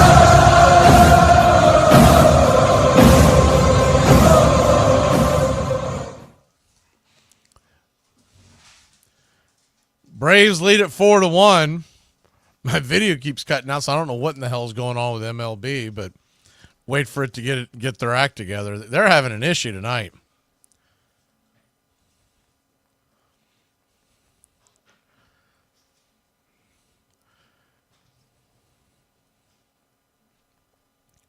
Michael Harris, the second, the batter.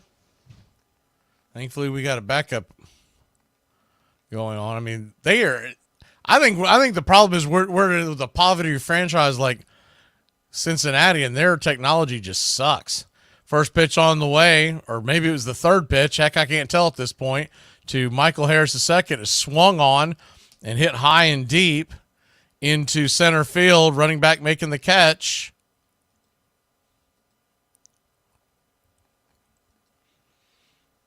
In center field is Friedel, one away.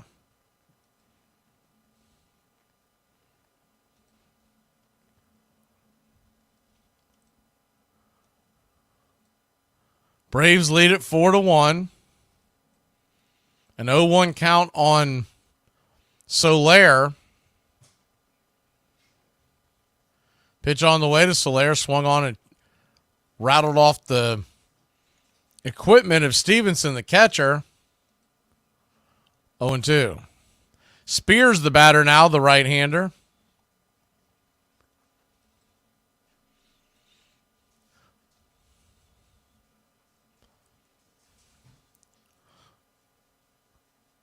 So an 0-2 count. Swung on. That ball is belted deep into center field, going back on the track. Zip, boom, bam, it's gone. Ram-a-lam-a ding-dong. A solo shot. 420 happy feet. 420. Smoke them if you got them. Rock them, sock them over the wall. The Braves lead it 5-1. Absolute moonshot by Jorge Soler. Marcell Ozuna now the batter.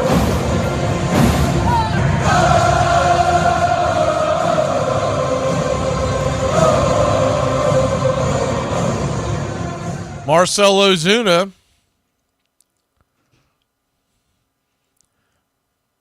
first pitch right there for a strike. It's 0-1. The 0-1. Swatted back foul. 0-2. So an 0-2 count. Braves lead it 5-1. The pitch on the way. Swung on, and that ball is dropped into center field.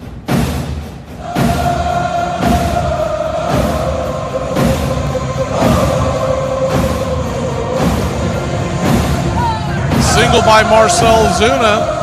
A one-out single. And that'll bring Matt Olson to the plate. Matt Olson hit a home run earlier tonight. Spears, his 10th pitch of the night. Righty-lefty matchup. First pitch on the way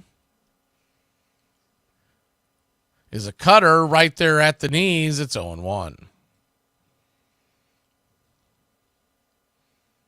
The 0-1.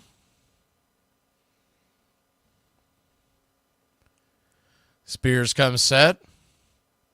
1 on, 1 out. The pitch swung on, pops it up. High in the sky. That'll be an easy can of corn over at third base.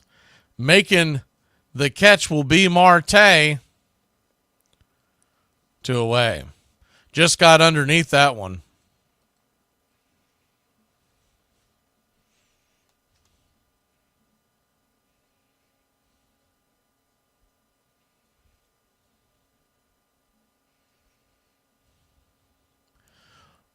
One on, 2 out.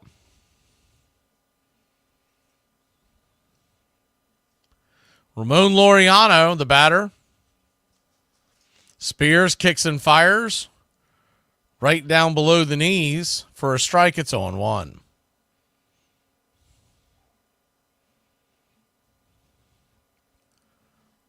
The 0-1.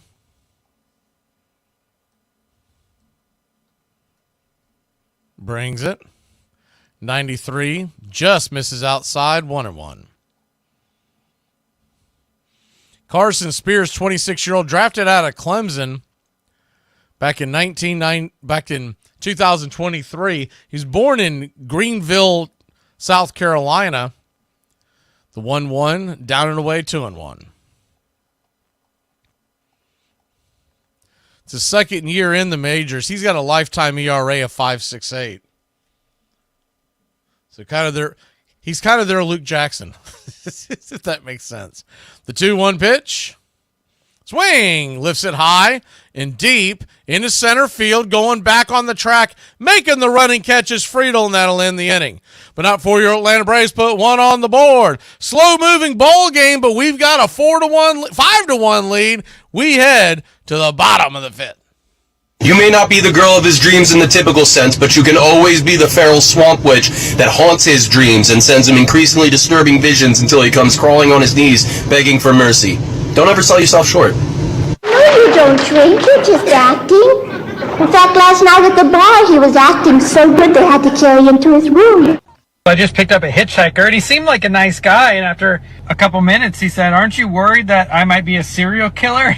And I was like, no, the chances of two being in the same car. Can we move the rubber back, pitching rubber back? How about just like a foot? How about 3 feet? How about that? Have you ever thrown a ball 60 feet, 6 inches? Yes, I have. Have you ever hit the glove? Yes, I have. With a catcher squatting? So every time. It's almost nothing. Okay. Your son would barely know. No, that's not true. Right now there's a starting pitcher's $115 million on the IL right now. So that was, and relief pitchers, there's $48 million. And so this is going to cause more? Yes! It's happening now with the... Because my instinct is if I'm standing here and now I have to stand here, there's going to be a little more of a... All those guys you say are getting hurt with your pitching rubber 60 feet 6 inches. So maybe that's a problem. Oh, okay. So let's bring it back to second base. You move the mound back, the pitcher's rubber back. I don't care how much. There will be an increase in injury. I woke up this morning and said, I was going to quit my job. But then I remembered I'm too fat to dance and too ugly to strip, so here I am. Stengel used a system he had learned long before while playing for John McGraw, platooning. Left-handed hitters would often be benched against left-handed pitchers. Right-handed hitters went for weeks without facing a right-handed starter. He also relied heavily on relief pitching. Braves Country Radio, your home for the classic call of Braves Country Baseball.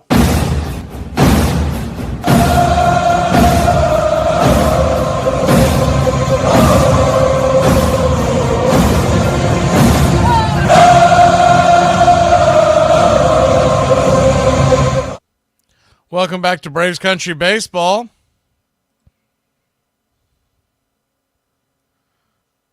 First pitch from Grant Holmes is swung on. That ball is roasted down the left field line. It's like it's going to be a leadoff double for the Cincinnati Reds. Start the bottom of the fourth. Espinal now the batter. Runner at second.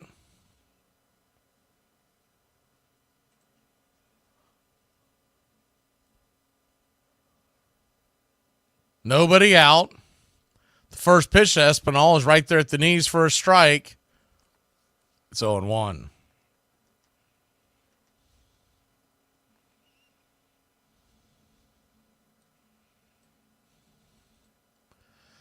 The 0-1.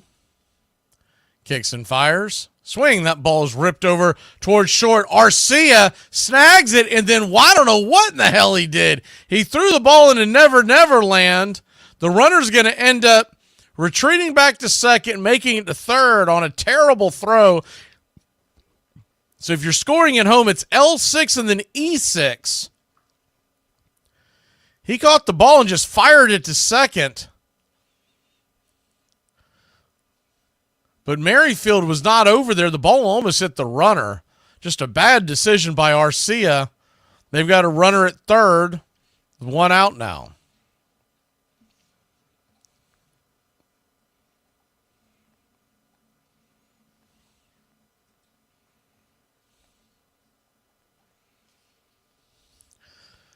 First pitch to Fraley is right there for a strike. Fouls it back. It's 0-1.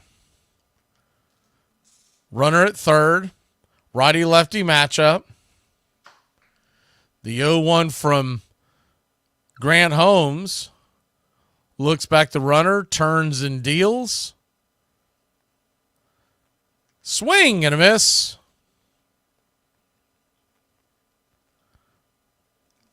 Oh, 0-2.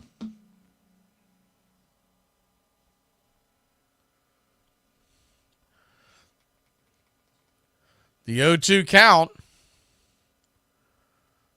Holmes kicks and fires. Ball down and away. 1-2. Try to get him to chase the bender down below the knees.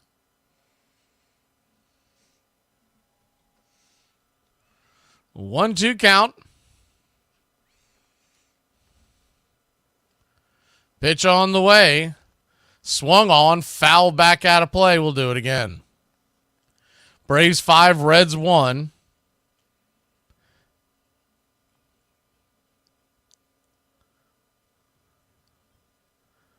We're in the bottom of the 4th. Slow-moving ball game, primarily because of the pitching. The 1-2. Did he go around? The ball is down and away. He did not. Third base umpire Alan Porter said that he held up. I'd like to see the side view of that one. That one was close. Alan Porter, one of the lower-ranked umpires in baseball. Thankfully, we won't see him behind the plate this series. The 2-2 swung on and lifted into left center field, and coming over, making the catch is Laureano, but that'll score the run. It's 5-2. Reds get one across.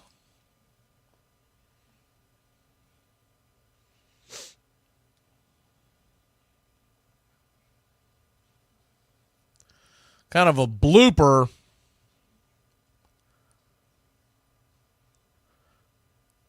That Laureano, he had a long way to go. There was no way. I don't even know why he threw it, to be honest with you, but I guess there's always a chance the runner could eat dirt and fall between home and third.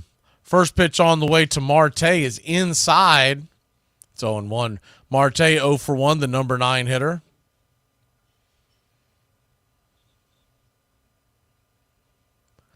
The 1-0 swung on, chopped foul in between home and first. 1-1.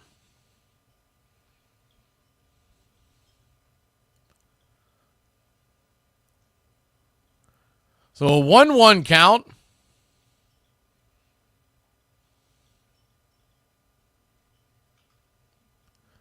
Grant Holmes kicks and brings it. In the dirt, 2-1. Holmes would like to get out of this inning before he has to face the top of the order. The other question will be, so Grant Holmes is at 72 pitches. How much farther does he go with him not being stretched out over the last few weeks? The 2-1. Swing. Pops it back foul. 95 miles an hour. 2-2. 2-2 count.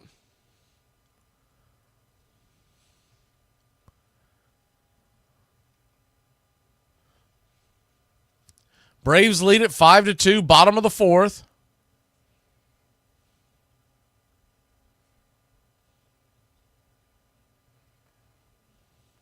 The pitch on the way, swung on, fouled back again, 94 miles an hour. Up top, we'll do it again.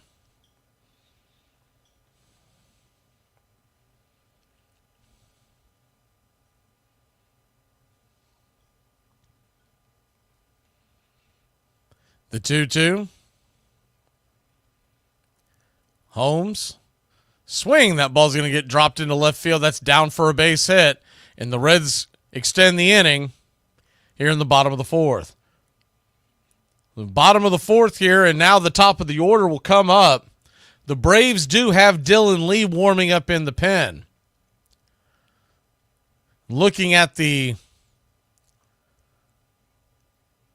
and where they're at in the lineup, I would think Jonathan India will be his last batter. As Abreu's going out there, probably just to buy a little time for Lee, although he looks fairly warmed up. But you can't you would just figure with Holmes sitting at 75 pitches that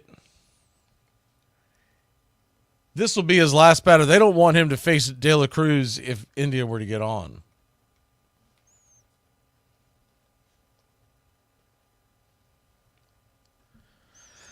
Abreu sends back to the dugout. Darno behind the plate.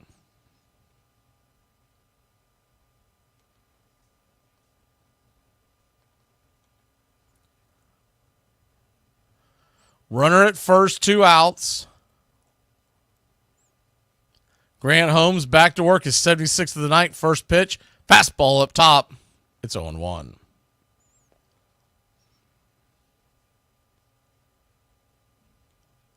The 0-1.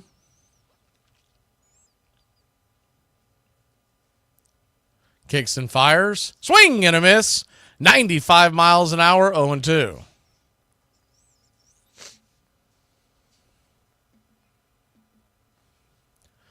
Oh-2 count, runner at first, 2 outs. Holmes looking over his shoulder, trying to keep the runner at bay. The 0-2, swung on, chopped over to short. Arcia's got this one. He flips it to Merrifield, and that'll end the inning. So an unearned run from the error from Arcia, and we'll head to the top of the 5th, leading 5-2. You're the most beautiful, funny, loving girl I've ever met. You're perfect. But I want to see if I can try and find someone better. Hey, Braves Country. Braves Country is bringing you Braves Country Baseball. Braves Country comes to you every week. Hi, I'm Mac Magee, and we'll be bringing you play-by-play, pitch-by-pitch of your Atlanta Braves. It's free to listen. Please like and subscribe. YouTube.com/@Braves Country. Braves Country Baseball for the fans, by the fans. Well, I actually patterned my look after what they called the town tramp in my hometown when I was a little girl. I thought she was so beautiful, and everybody used to say, oh, she ain't nothing but trash. And I used to say, well, that's what I'm going to be when I grow up, trash. The 4-year stretch that Craig Kimbrell had in Atlanta was the best we've ever seen a closer be. He had 4 years in a row where he got 46 saves, 52 saves, 50, and 47. He was top 5 in Cy Young in 2 of those years, top 10 in all 4 of those years, and in that 52 save year, he had a 1.01 ERA. You guys make proclamations, you don't make predictions, you're pompous. That's why you guys... Well, why are you listening? Gabish? Why are you listening? I listen because I hate you guys. If you grew up in an American League city in the 1950s, you basically hated the Yankees. This was Casey's juggernaut, which won 9 pennants in 11 years, 5 World Series in a row. There's never been dominance like it at any other time in the history of baseball. Some people criticized Stengel and said he was just a push-button manager, but he knew which buttons to push. So a wonderful thing that he had, in addition to the great stars like Mantle and Ford and Berra, he had an ability to pick up players who were seemingly at the ends of their careers, spare parts, Johnny Hopp, Enos Slaughter, players who he knew could perform one particular role, who could fit into this grand scheme that he had. God knows it worked.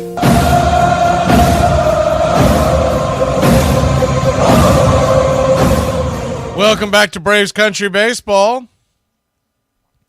First pitch on the way to Travis d'Arnaud is inside for a ball. It's 1-0. The 1-0. Kicks and fires. Misses inside again, 2-0. The 2-0 count. Travis d'Arnaud 1 for 2 with a 244 average. He's also walked. The 2-0 swing. That ball's lifted into center field. That ball's going to get down for a base hit, and your Atlanta Braves. 1 on. Nobody out.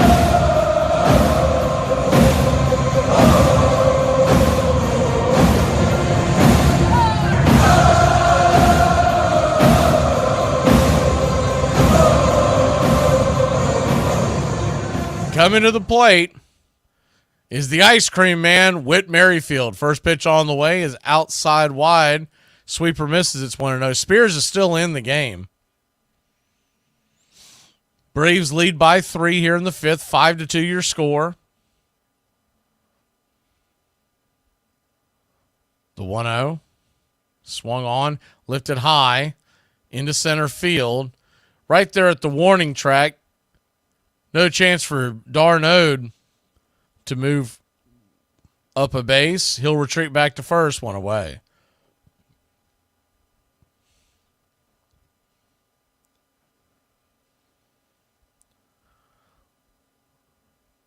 One on, 1 out. Gio Urshela will come to the plate. He's 0 for 2. First pitch to Gio is a swing and a miss strike. It's 0-1. when Merrifield, when Ozzie comes back on Friday, I would think Merrifield gets the grab at third, but they may do a combination of him and Gio, the 0-1. Swing and a miss, 1-1. Remember, Merrifield can also play outfield. He's played all over his entire career. He's played all the infield positions except catcher, and he's played the corner position. He hasn't been a center fielder in quite some time. I can't imagine he would still be able to do center very well. The 0-2, high and inside, 1-2, but a left field definitely. 1-2 count. So you might see a mix and match until they get Riley back. The 1-2 swung on. That ball is laced down the left field line, but foul. Do it again.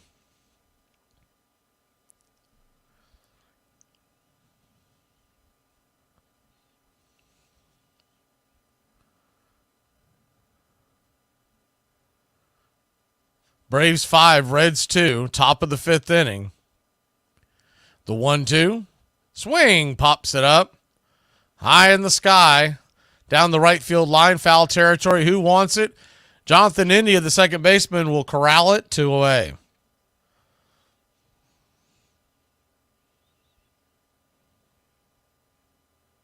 Same two teams tomorrow night here on Braves Country Radio. 6:40 first pitch. Hopefully without all the the bugs and everything that they've had with the technology on MLB tonight. Spears about to throw his 26th pitch. First pitch on the way. Swung on. That ball's lifted by Arcia into center field. Look at there. Orlando Arcia can still get base hits. First and second, 2 outs. That will flip the batting order over and give Michael Harris the second a chance to maybe drive in a run.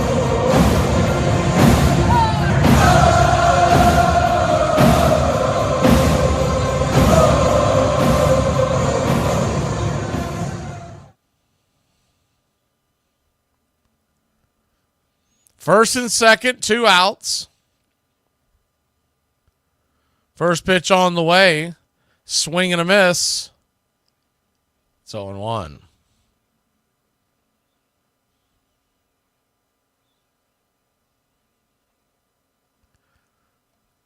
The 0-1. Swung on, popped it up. High in the sky. Easy can of corn. That'll end the inning. So another at bat given away. Braves leave 2 on.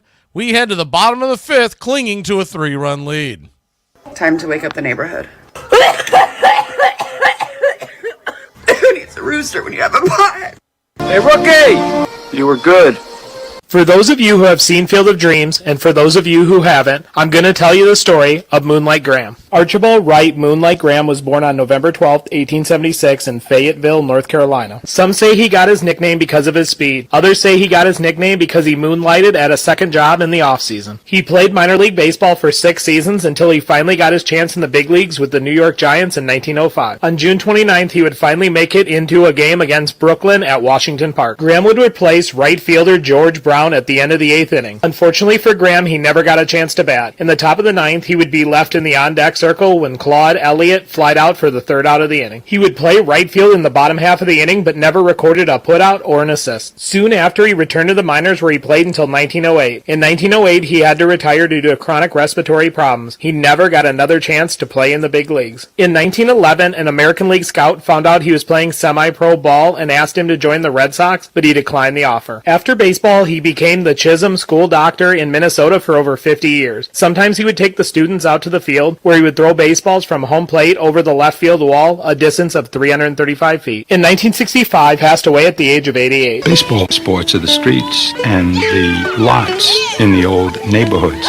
We had to build the backstop. We had to build the mound. We had to put down the line. Actually, we had a saint of a man by the name of Joe Austin, a night manager in a brewery who was single, who had played semi-pro ball, and who was the godfather of baseball for this community. And he built the field, the players helping him. And we played there on weekends, had a very, very good team, even got uniforms after a while. And that's where I learned the game. And it was wonderful.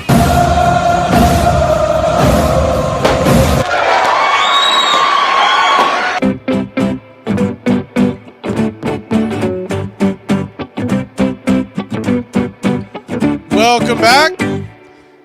Jesse Chavez coming on. Welcome to the Country Club. Gabriel Miller via Billy Sanford. Jesse Chavez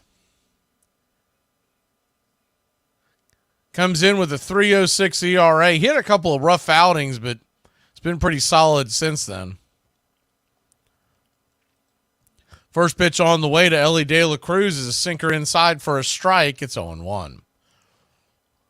So they've set Dylan Lee down probably to keep him more in the what they call the high leverage situation as we're in the fifth inning. The 0-1, chop foul off Ellie's foot. He's hopping around. Appears to be okay, 0-2.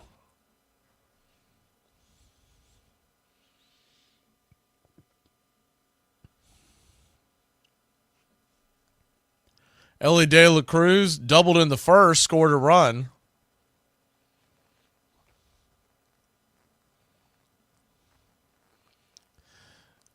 Jesse Chavez, now 41 years old, fires the 0-2 pitch outside wide 1-2. It's kind of funny the other night when they flashed up. I don't remember if that was the ESPN or the Fox broadcast where they said that there's only 3 players in Major League Baseball that are over 40 years of age. The Braves have 2 of them with Jesse and Charlie. 1-2, down below the knees, 2-2.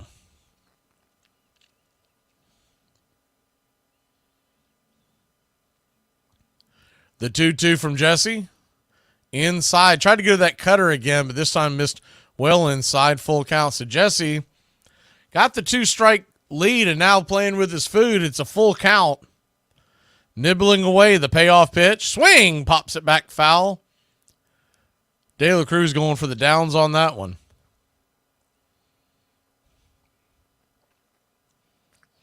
It's hard to believe Jesse Chavez was drafted in 2002. The payoff pitch. Caught looking strike 3. Got him with the sinker. Watching the paint dry. 1 away. You think about that. Jesse Chavez was drafted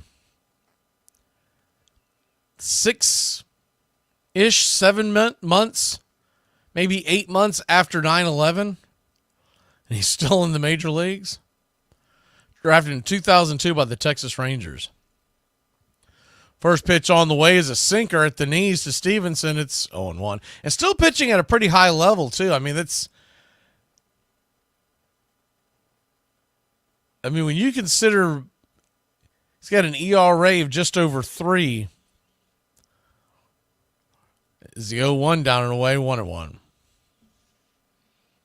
And he's given us 61 innings out of that bullpen this year. The 1-1, 91 just misses high, 2-1. He doesn't overpower you with this stuff, but he's normally has pretty good pinpoint control. The 2-1 count. Right there on the outer edge, 2-2.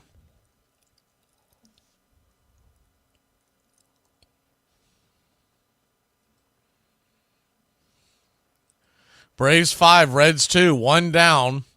Bottom of the 5th, still a long way to go in this one. Jesse Chavez comes set, brings it.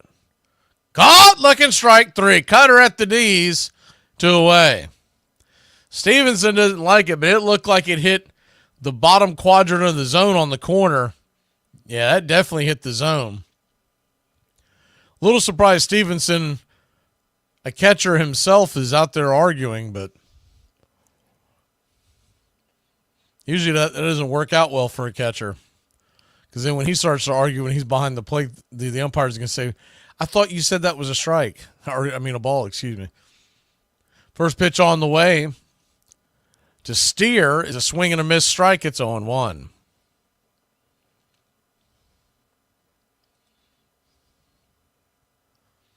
The 0-1 swung on, chopped over to short. Orlando's got it, flips it over to Olsen. That'll end the inning. 1, 2, 3. We head to the top of the 6th. The Braves lead it 5-2. One thing about me, I'ma say whatever the I want till someone beats my ass. Then, I'ma still say whatever the I want with a black eye, couple missing teeth, maybe some broken bones. If it's any consolation, I'm not really sure how good those tickets are. I was hoping to get something on the first few yard lines, but I can only get ones way back on the 50th. Can we get another NCAA game? Like, I'm so frustrated that playing Madden is so challenging. I told my brother, I wish I would have played Madden more growing up and won Super Bowls on Madden and visualized that, because I spent so much time winning Heismans and winning championships on NCAA. Yeah. You know what I'm saying? Like, I didn't play enough Madden. Yeah. You know what I'm saying? Like, so now I'm going back and I'm having to take my rating down from all Madden to all pro, and then I'm losing to all pro. Like, I'm not going to rookie. You know what I'm saying? I gotta go to whatever the next one is. Like, and I'm like, I'm getting these wins, but this doesn't feel real. Yeah, you know what I'm saying? Yeah. And then I play my brother, and he's 21 stomping me. I don't want my child to miss knowing him. Who else is going to teach him how to catch a football ball? Fellas, do y'all's ladies text y'all all day while you're at work telling you how much they miss you, but as soon as you get home, they're cussing you out about random stuff that's going on around the house? Or is it just me? Because we've been playing it fundamentally the same way for so long, the way that we can find the benchmarks that cross generations and cross decades is to be able to use these statistics as if they were labels. They aren't numbers. 300 hitter is not a number. The 300 hitter is a tag that means something today, as it did in 1930, as it did in 1890. So the statistics become a means by which we can connect to the permanence. I can make that comparison with my father, who could have made it with his father, on that common language of statistics.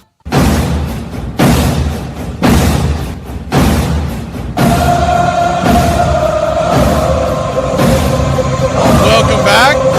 First pitch on the way. Jorge Soler swung on, banged on the ground.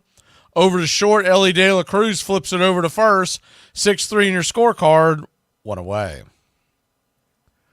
One down. Braves lead at 5-2. Marcell Ozuna. Man, I'll tell you what, we're hearing a couple of things to think about. We're in Cincinnati the next couple of nights.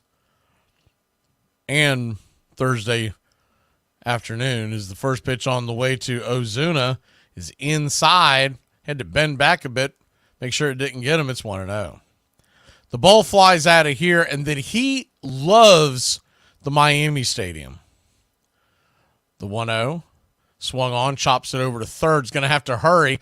Barehanded, fires it over to first. 5-3 put out. Marte to France, 2 away. But you'd like to see Marcell Ozuna get a couple of home runs this week going into that Mets series. He is in a drought. I make out my sheet every day for these games, and I've been writing down 37 and 98, his home run and RBI total, forever. Still hitting above 300, but he's just not doing anything with guys on. First pitch on the way to Matt Olson.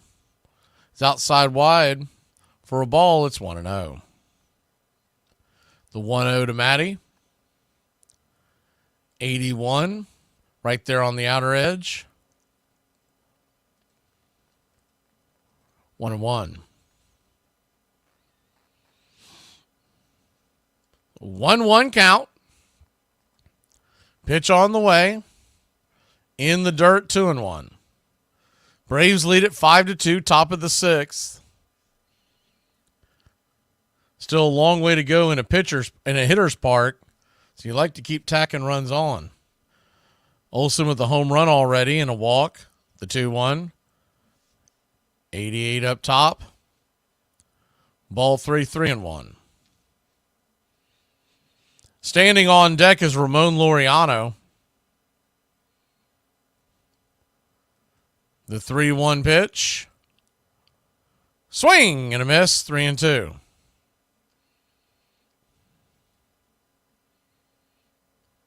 You got a full count.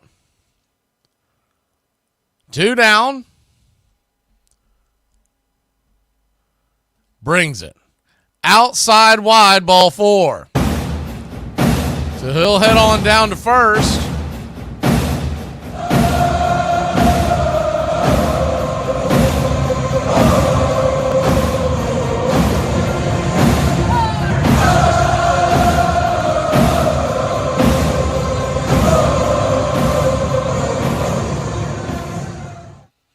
First pitch on the way to Laureano.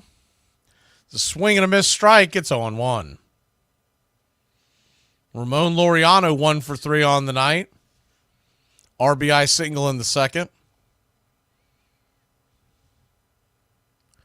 The 0-1.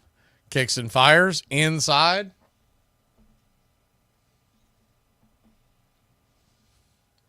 One and one.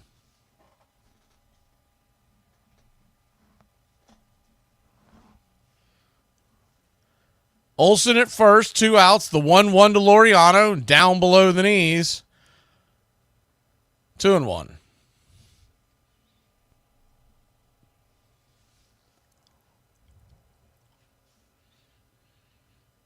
Laureano, 8 home runs on the year, 26 RBI. The 2-1 from Spears, his 41st of the night. Inside, did that get him? That got him. Ramon Laureano head down to first, hit him near the hand. Make sure he's all right. He cannot afford another guy getting hit in the hand this year. It hit him right there.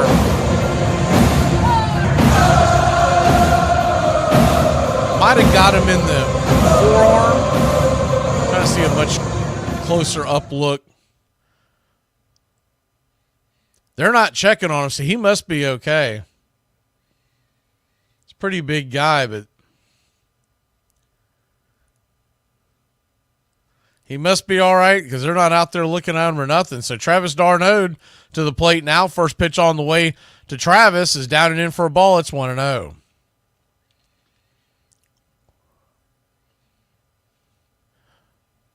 Righty-righty matchup. The infield is back and shaded a little bit to the left, but not overly. The 1-0. Down below the knees, 2-0.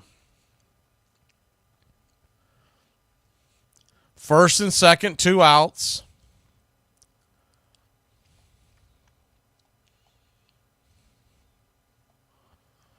d'Arnaud, a walk, a single, the 2-0 pitch, swing and a miss.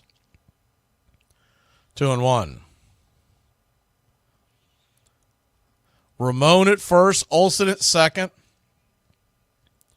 Braves have had ducks all over the pond tonight once again. They have put it up the 5, but you feel like they could have had a few more. The 2-1, outside wide, ball 3. So a 3-1 count. d'Arnaud, with Merrifield on deck, got to work his way aboard. The 3-1 to Travis. Swing, pops it up. Can of corn. Lazy fly ball into shallow right field, and that'll end the inning. Braves lead at 5-2, but another blown opportunity. This one at the feet of Travis. If Aunt Baby were alive today, how old would she be?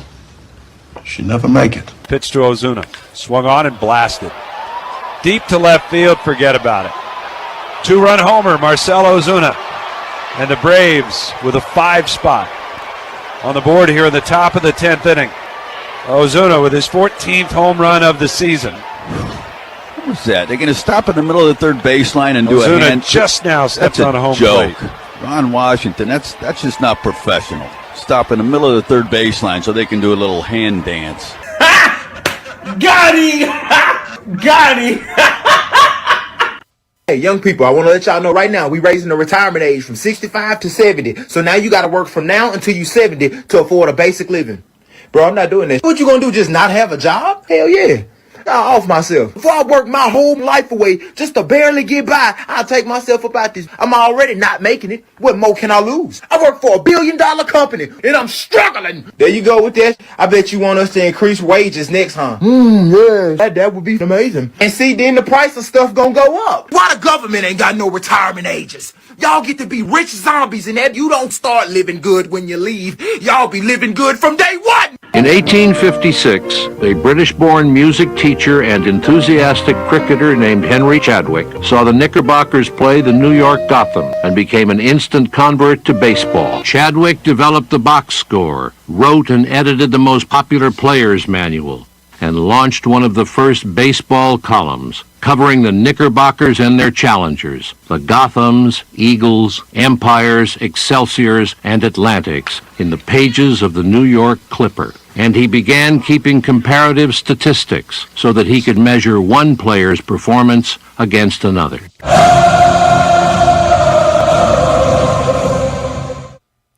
Welcome back to Braves Country Baseball. Your Atlanta Braves lead this one 5-2. We head to the bottom of the sixth. Friedel, the batter. Righty-lefty matchup is Jesse Chavez is back out there. First pitch on the way, 89 up top. Might have got the benefit of a high strike. It's 0-1. Friedel, 0 for 3, batting .230 with the .707 OPS. The 0-1 in the dirt, 1-1. TJ Friedel, foul out and a strikeout.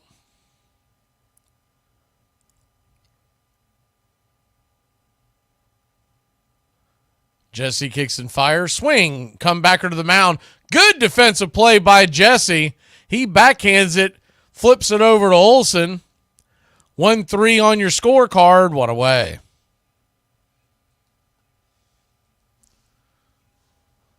That was a sharply hit ball. Jesse, thankfully with cat-like reflexes, was able to backhand that and flip it to first.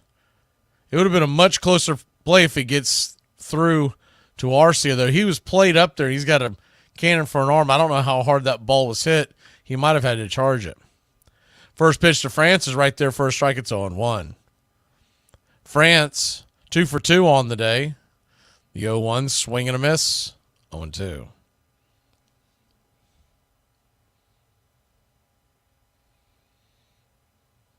Well, it says it's 2 for 2 on your screen, but he's actually 2 for 3. He lined out to short his last time out. The 0-2 pitch swung on, lifted over to Arcia. Soft line drive, 2 away. 2 down.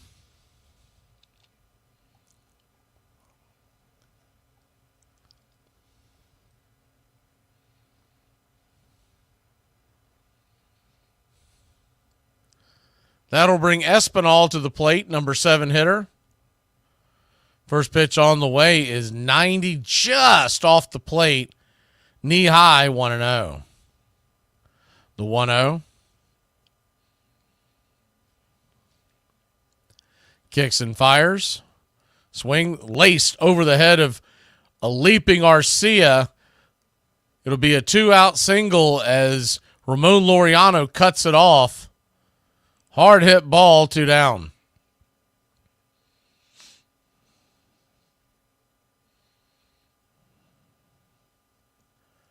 Two down.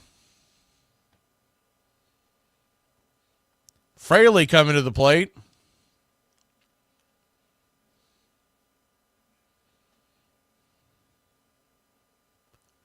First pitch to Fraley is right there at the knees. For a strike, it's 0-1. Jake Fraley 0 for 1 with the sac fly and RBI in the 4th. Kicks and fires. Swung on, chops it just foul. If it stays fair, Olsen's right there to step on the bag, but instead it's 0-2.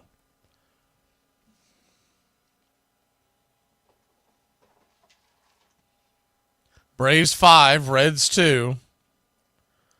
Bottom of the 6th inning. Jesse brings it. In the dirt, 1-2. Good block by Travis. Mets are pounding the Nationals 6-1, so we're not going to get any help there, it looks like. Arizona has just begun with Colorado. It's 0-0 in Denver. The 1-2. Swung on, lifted. Lightly. Oh, my goodness. Arcia and Urshela almost collided. And because of that, The ball bounces off the glove of Urshela. Can't really tell if Urshela misplayed it because he thought he was going to collide with Arcia. But if he lets it go, Orlando's going to make that catch. Anyways, it should be an E5. And they've got the tying run coming to the plate. Runners on the corners, 2 outs.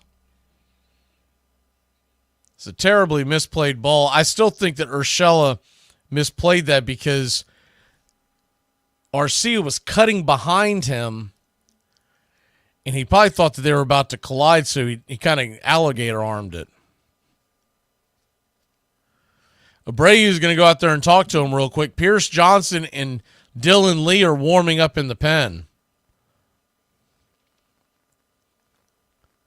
Tying run at the plate. Braves lead by just 3. Runners on the corners, 2 outs.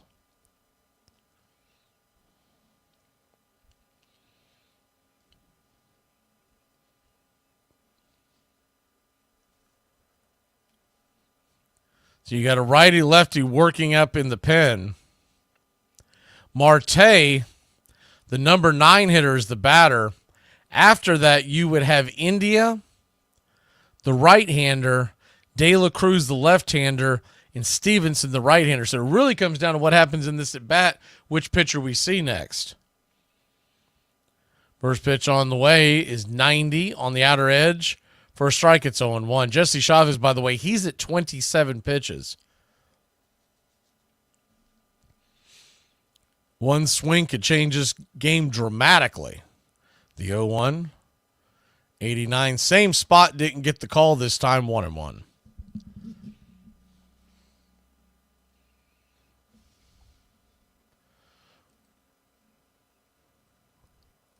One count. Brings it. 90 on the outer edge, 1-2.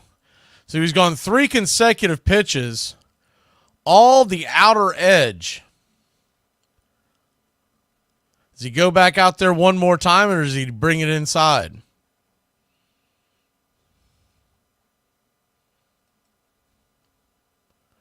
The 1-2, runners on the corners, pitch on the way, just off the plate, trying to get him to chase that cutter, 2-2.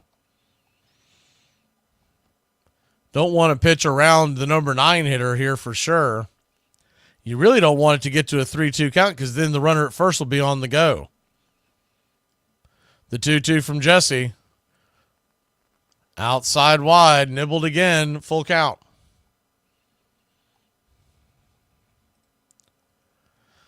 Braves come into today 1 game behind the Mets, 2 games behind Arizona. The payoff pitch from Jesse. Swing, slaps it into center field. That's down for a base hit. Harris bobbles it, drobbles it, gets it into the infield. It's going to be a double, and it's a 2-run double with the bad defensive error by Harris and a poor job by Arcia to get the relay. Wasn't a great throw, but the ball came up and short-hopped Arcia. Any chance he had, he wasn't going to get Fraley. Once Harris bobbled the ball in the outfield. So Snicker will finally make a pitching change. Was it too little too late? Braves lead it by 1. We are in just the 6th inning. It's 5-4. Time for a pitching change. Introducing the only Triple Crown winner you've never heard of, Tip O'Neill. James Edward Tip O'Neill played Major League Baseball for 10 seasons as a left fielder and a pitcher for 4 Major League clubs. For one magical season in 1887, he put up numbers that will never be seen again. That season, he led the league in doubles, triples, and home runs, which no other player in the history of baseball has ever duplicated. His .435 batting average that season still ranks second on the all-time single-season batting average list. Originally, his batting average was .492 because bases on balls were counted as hits that season, but this was later adjusted in 1969. His 167 runs that season ranked 4th on the all-time single-season runs list. He not only led the league in batting average, home runs, and RBIs, he also led the league in on-base percentage, slugging percentage, runs, hits, doubles, and triples. Altogether, he led the league in 11 different categories that season. The only major category he didn't lead the league in that season was stolen bases, which the league leader had 138 and O'Neill only had 30 stolen bases that season. 2 out of every 5 hits by O'Neill that season were doubles, triples, or home runs. Between August 24th and September 5th, he set a record of 12 consecutive games with 1 or more extra base hits. During that streak, he hit .596. He also hit for the cycle twice that season, which doesn't seem that remarkable unless you consider he did it in the span of 5 games. What's even more impressive is that he put up all of those numbers in only 124 games that season. Armchair. In 1866, at Vassar College, a group of freshmen, with the support of a female physician who thought exercise for women essential to good health, formed the Laurel and Abenakis Baseball Club. Other colleges soon followed suit. They did not play for long. One day, a student, while running between bases, fell with an injured leg. We attended her to the infirmary with the foreboding that this accident would end our play of baseball. The teams were soon forced to disband. The game was considered far too violent for young ladies to play.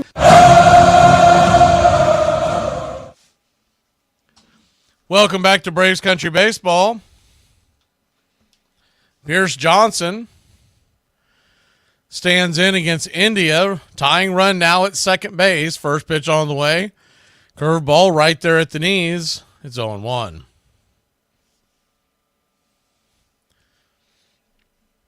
Jonathan India, 0 for 3, the leadoff hitter, though. The 0-1. Down and away, 1-1. 1-1 count. I think it's safe to say we're not catching the San Diego Padres in any version of the wild card. So it's really come down to 2 slots for 3 teams. The 1-1. Curveball down and away. Did he hold up? They're going to say he did. 2-1. So the Braves, Mets, and Arizona Diamondbacks come into today. 3 teams separated by just 2 games. The 2-1 from Pierce. Another curveball. Travis keeps dialing up that curveball. He's not biting, and he's about to walk India with Ellie De La Cruz standing on deck. The 3-1. Righty. Pitch on the way. 96 misses high, ball 4. You can put that one on Travis. He comes out of the pen. On the play, by the way, Espinal goes down and steals, Marte steals third. So now you got runners on the corners, 2 outs. He comes out of the pen and missing with the curveball, pitch after pitch after pitch, and he keeps calling it. So the pitcher is the one that gives up the walk. You can put that on the catcher. Runners on the corners, 2 outs, and now Ellie De La Cruz with a chance to put some damage. Still a long way to go in this one. Braves lead at 5-4. Pitch on the way, curveball down and in. It's 1-0.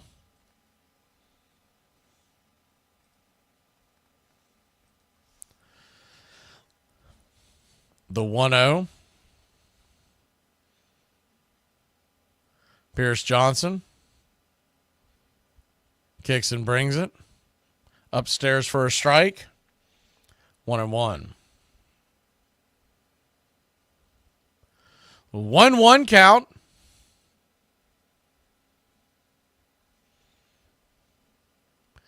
De La Cruz with a double in the first. He scored a run after being knocked home with a single. The 1-1 right there at the knees. 1-2.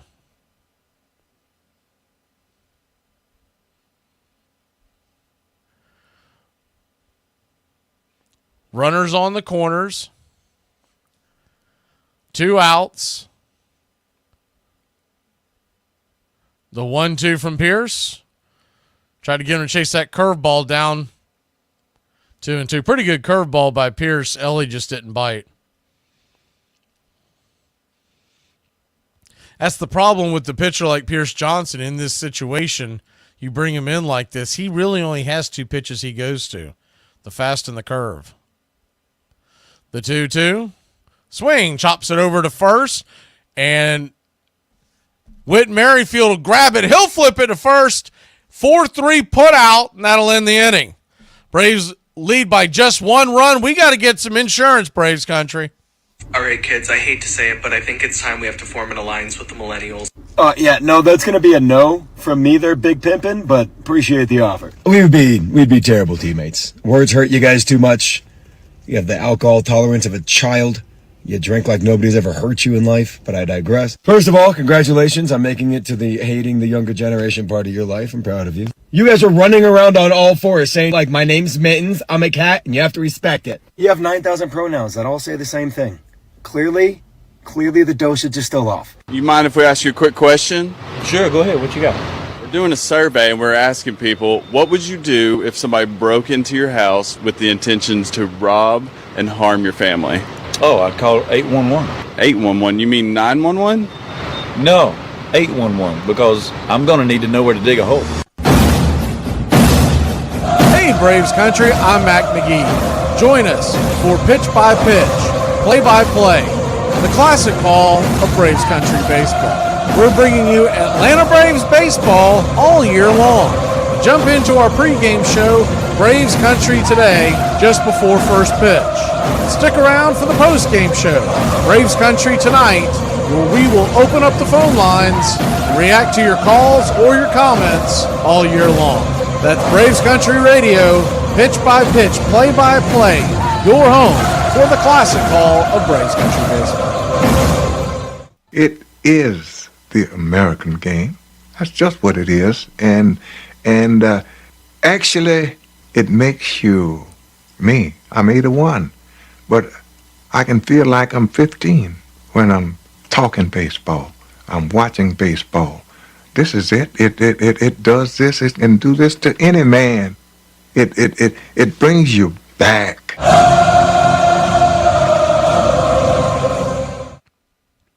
Welcome back to Braves Country Baseball. Atlanta Braves lead by just 1. First pitch on the way to Whit Merrifield leading off. It's a sinker right down the pipe for a strike. It's 0-1. New pitcher on. Buck Farmer from Conyers, Georgia. The 0-1. Swatted back foul. 0-2.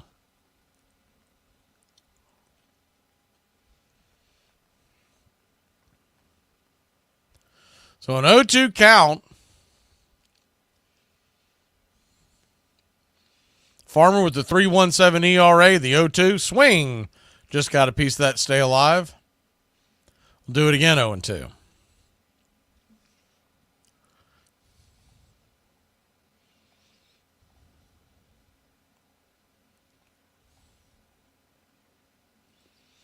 Farmer originally came up with the Tigers for many years, the 0-2. Just got a piece of that one, swatted it back again. We'll do it again.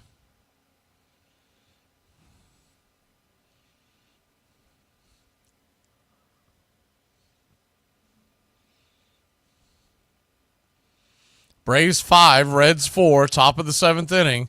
The 0-2 from Farmer, down and in, 1-2. He's been with the Cincinnati Reds since 2022. Came up with the Tigers from 2014 all the way to 2021, so he's been around for quite some time. The 1-2, swing and a miss, strike 3, 1 away. This all just tends to come down to the same thing every night where you see the Braves have opportunity after opportunity.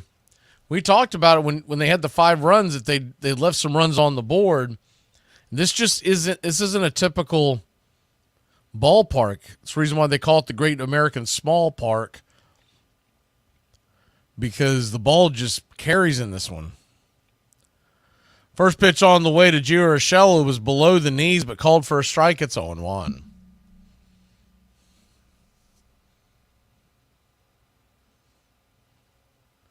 The 0-1 swung on and lifted foul. 0-2. It's an 0-2 count.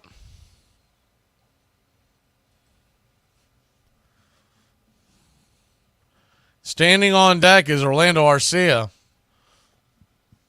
Top of the 7th, the 0-2. Swing, lifted into left center field. That ball's going to get down where the green grass goes. It's going to pop over the wall, and it's a one-out double for Babyface. Gio Urshela trying to make up for that error. Roasted that one in the gap. Hopped over the wall and smacked the sign behind it. Your Atlanta Braves got a runner at second, one out. Arcia at the plate and the top of the order looming. Can this be a big inning? First pitch on the way. Swing and a miss. Blew it right by him. It's 0-1. So for whatever reason, their bodies aren't being shown, the blue circles you see on your screen, but the ball is actually accurate where it's at. The 0-1 swung on, sliced back foul. 0-2. We've had so many issues with it here in Cincinnati tonight, we're just going to leave it because at least it is giving you an idea of what's going on the field. Hopefully they fix it. The 0-2 count. Pitch on the way, swung on, chopped foul again, 0-2. Orlando Arcia 1 for 3 on the night. Raises batting average to .219.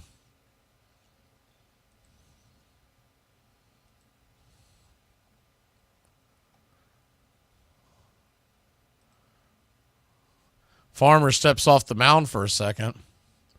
Orlando Arcia has been batting 160 in the last 7 games, 154 in the last 15, and one, as the 0-2 is in the dirt, 1-2. 183 in the last 30 games he's played. In the last 15 games, 13 strikeouts. In the last 30, 24 strikeouts. And we were kind of overlooking because he hit a couple home runs the first part of that 30 stretch. Is the 1-2 misses high, 2-2.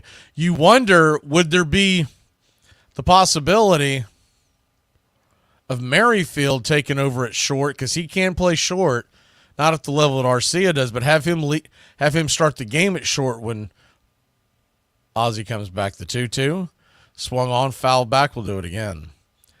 You could put Merrifield at shortstop to start the game, and then bring Orlando in for defense. It's an option you haven't really heard him talk about, but that is an option. The 2-2 swing. That ball's lifted down the line, but plenty foul. We'll do it again. Braves 5.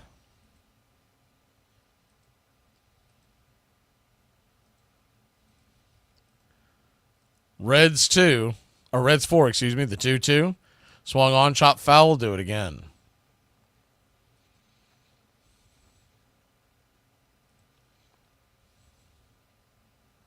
The 2-2 count.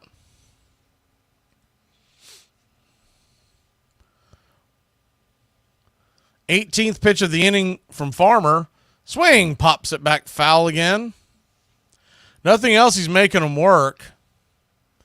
Real quick on the out-of-town scoreboard, Phillies and Brewers are tied 1-1 there in the 5th.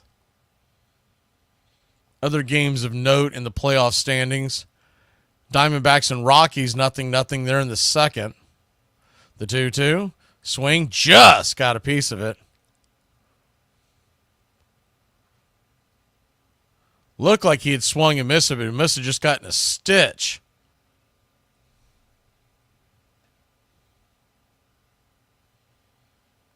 Royals 1-1 versus the Tigers. They're in the 5th. Tigers have been playing really good baseball. Best record in baseball since the first week of August.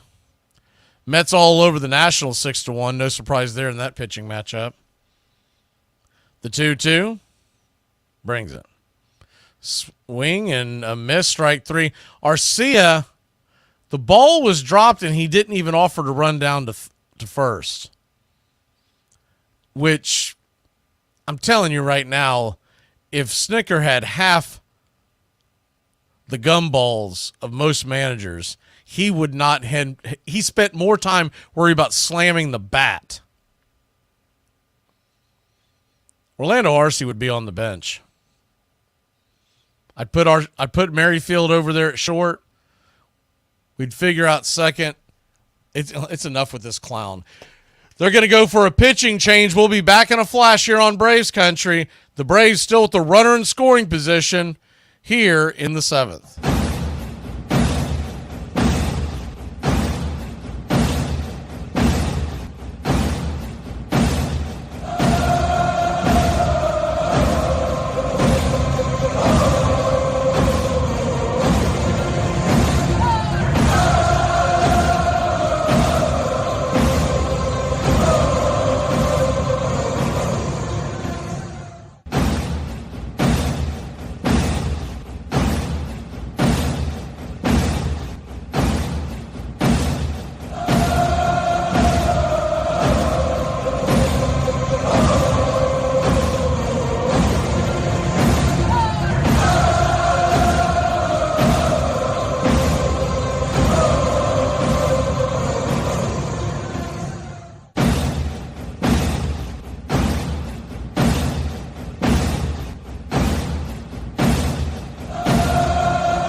Welcome back to Braves Country Baseball, lefty-lefty matchup. First pitch on the way to Michael Harris' second is a sinker right there for a strike. It's 0-1.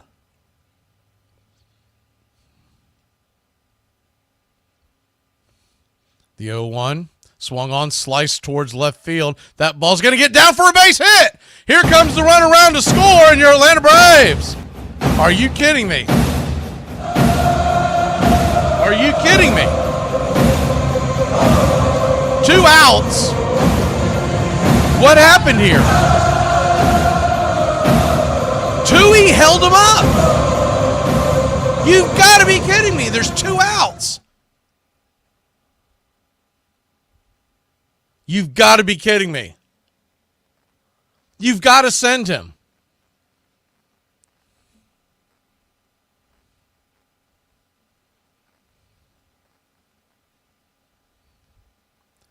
Good Lord, that should have been a run, y'all. I just assumed that they were sending him because it was a dying quail, and he held him up. He put the stop sign up before the ball ever hit the ground. Does he not know how many outs there are?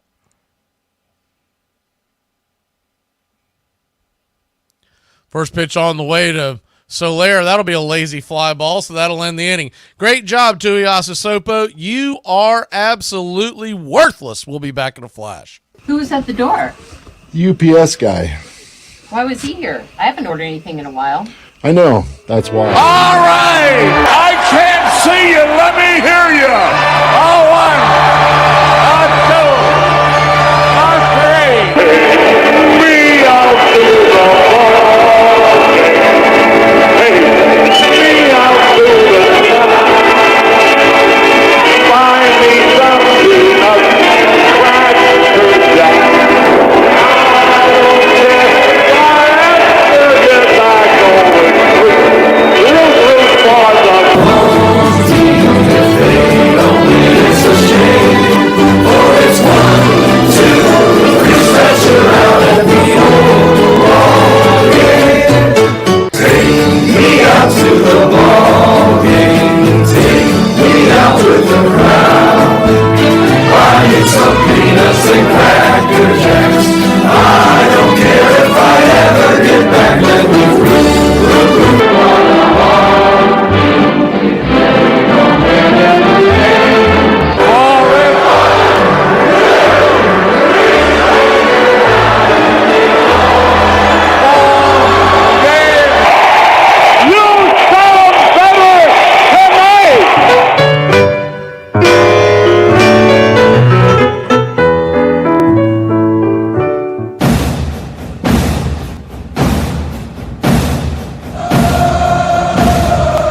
Welcome back.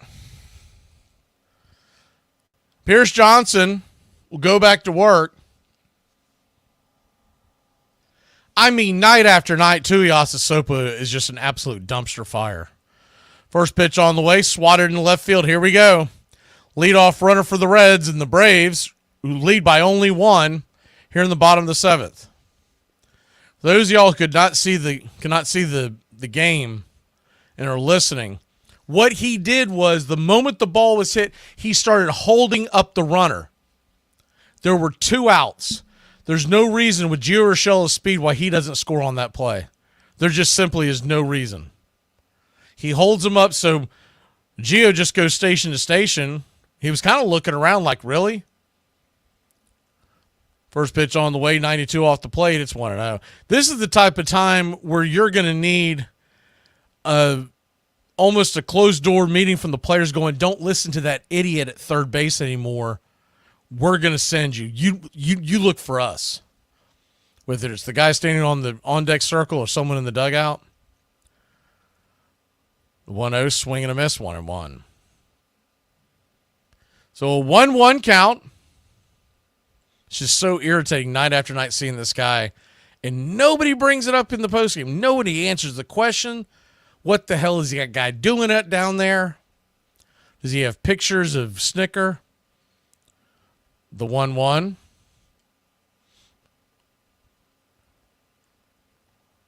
Right there, first strike, 1-2.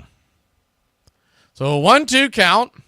And it looks like the video is sped up, and I believe what we're seeing here is that the Cincinnati Reds have just belted a 2-run home run. Hanging curveball. Apologize, but we had the video slowed down because we were trying to match it with what you're seeing on your screen. But Pierce Johnson has hung a hanging curveball, and the Braves have given away a 5-2 lead. It's 6-5. So that non-run comes back quickly to haunt the Braves and Tuiasa Sopo.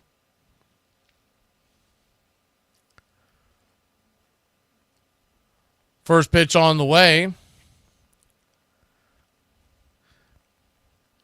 Right there at the knees for a ball. It's 1-0. The 1-0. Misses. 2-0. So a 2-0 count, still nobody out. Righty-lefty matchup with Friedel. 95 right down the pipe, 2-1. Braves 5, Reds 6. If you're just joining us, they had a 5-1 lead. They left Jesse Chavez out there as the 2-1 pitch swung on, lifted high into left field, drifting over, making the catch as Laureano went away. Jesse Chavez, by the way, I didn't even get a chance to get into that part of it. He is a relief pitcher that typically throws around 20 pitches. He was left out there with 32 pitches. That 32nd pitch was the one that drove in, that set up for the 2 runs to be driven in.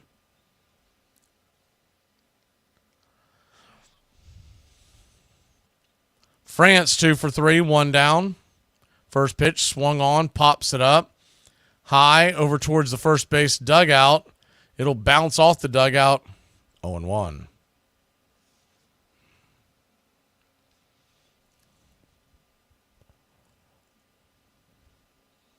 The 0-1. Just unbelievable. If they don't make the playoffs, it's things like this all year long that you're going to look back on. The 0-1 from Pierce. Kicks and fires. 1-1. 1-1 count.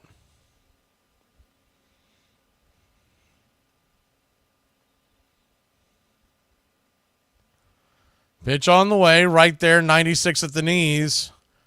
1-2. And Pierce Johnson has not been good in a long time. And the idea that he's in the game with the game on the line is really odd in its own right as well, because they had Dylan Lee warming up in the bullpen at one point. The 1-2. Misses high, 2-2. And you would have thought 7th inning you would go Dylan Lee, 8th inning, Joe Jimenez, and 9th inning, Iglesias. But they keep managing this like they still have 2 months to play. The 2-2, swing and a miss, strike 3, 2 away. Instead, in a game that you literally had in your hands, you used Grant Holmes, Jesse Chavez, and now Pierce Johnson.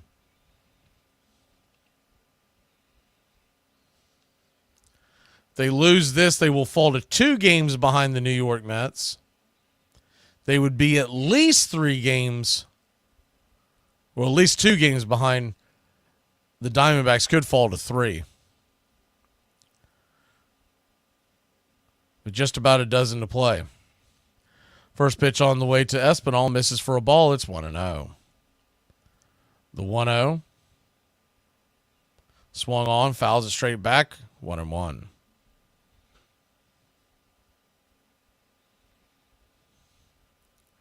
The 1-1 count. Braves got to hold them right here. Hope their offense can dig them out of this hole. The 1-1 pitch. Swing. Pops it back foul. 1-2.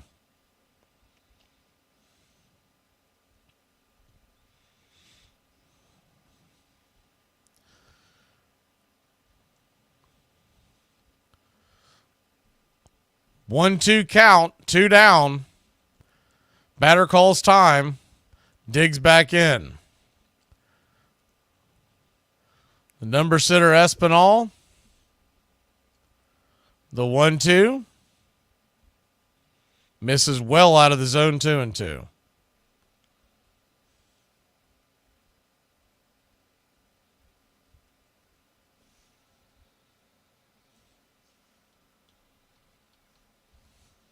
The 2-2 count. Kicks and fires. Swung on, foul back. We'll do it again.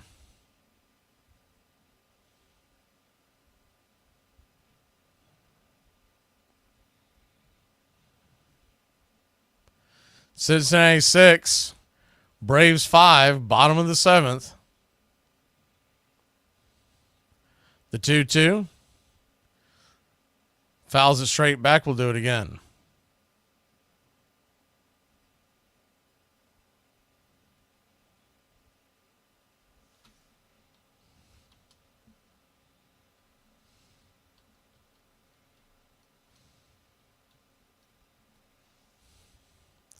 The 2-2 pitch, swung on, hits it over to short. Arcias got it, fires it over to first. 6-3 putout, and that'll end the inning. But the damage is done. The Braves trail by 1. Heart of the order coming to the plate. We'll see if they can dig out of this hole created by Toohey and Snitty.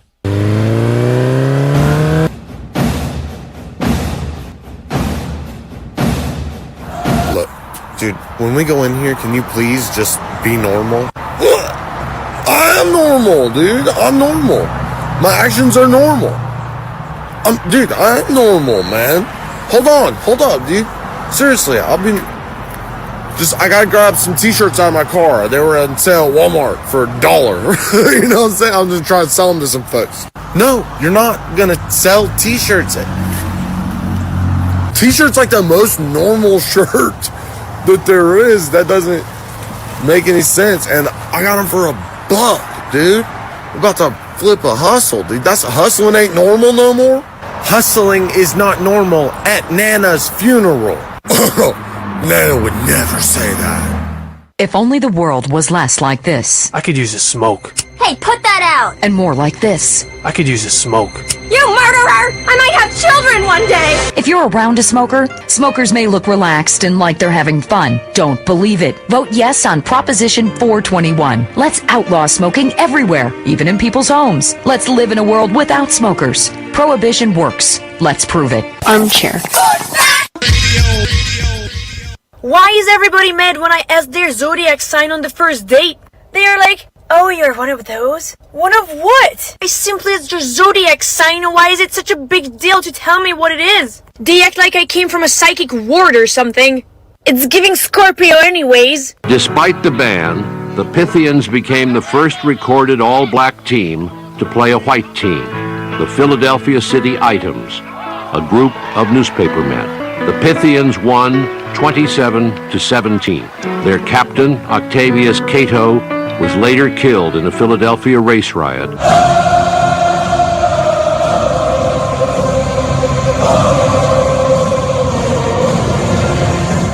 Welcome back to Braves Country Baseball. First pitch on the way to Ozuna. It's right there for a strike from Emilio Bajan. It's 0-1. Righty-righty matchup, the 0-1. Swing and a miss, 0-2.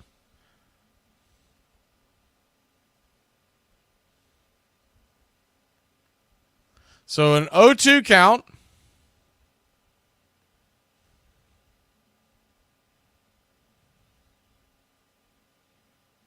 Ozuna 2 for 3. Once again, just singles. His power outage is unbelievable. The 0-2 swatted back foul. Do it again. Standing on deck is Olsen.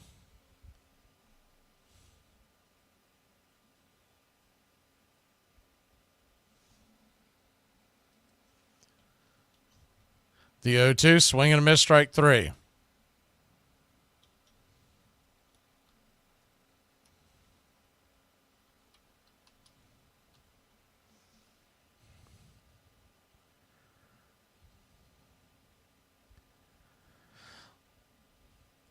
One down, and that'll bring Matt Olson to the plate. Matt Olson hit a home run earlier in the game. First pitch on the way, swung on, lifted high, not very deep, drifting back on the warning track. Long, out number 2, just before the warning track. Quickly 2 away.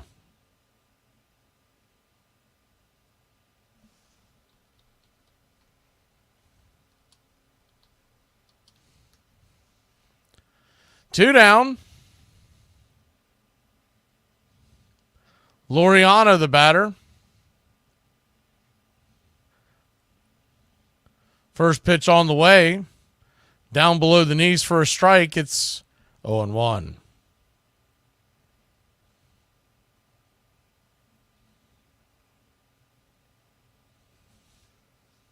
The 0-1. Lifted into center field, left center field. That will get down for a base hit. And at least Laureano steps up and gets a much-needed base hit. Stop the bleeding a little bit. That'll bring Travis d'Arnaud to the plate. Braves trail by 1.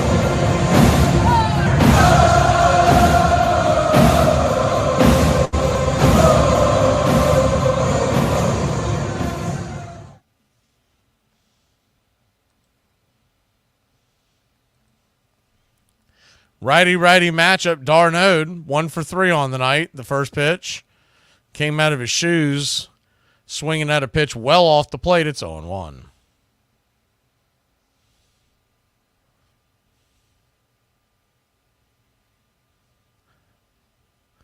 d'Arnaud walked and singled. The 0-1. Right there at the knees, 0-2. So he swung out of his shoes at a pitch about 6 inches off the plate. He takes one right down the pipe for a strike, and now he's quickly down 0-2. 2 down here in the 8th. Runner at first. Bejan brings it. Swing, chops it over to third. Just foul. Do it again, 0-2.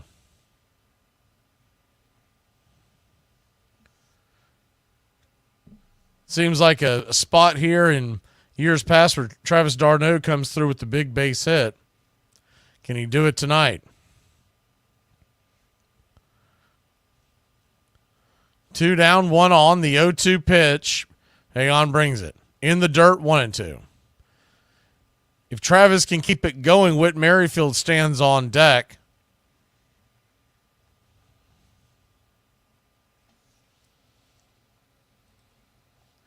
Looking at the options on the bench, the Braves have Biggio, Duvall, Kelnick, Eli White, and Murphy. So no big bopper per se, but you do have some speed. The 1-2 swung on, swatted back foul. We'll do it again.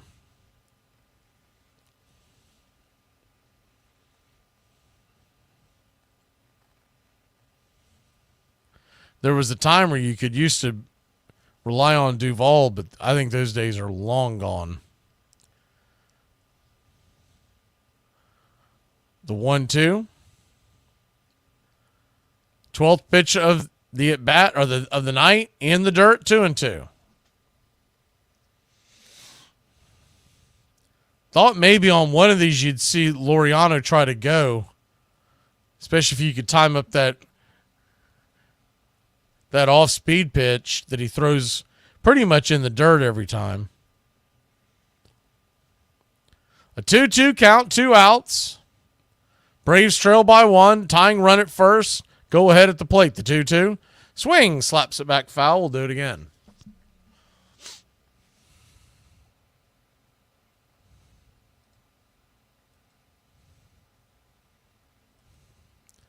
The 2-2 to Travis.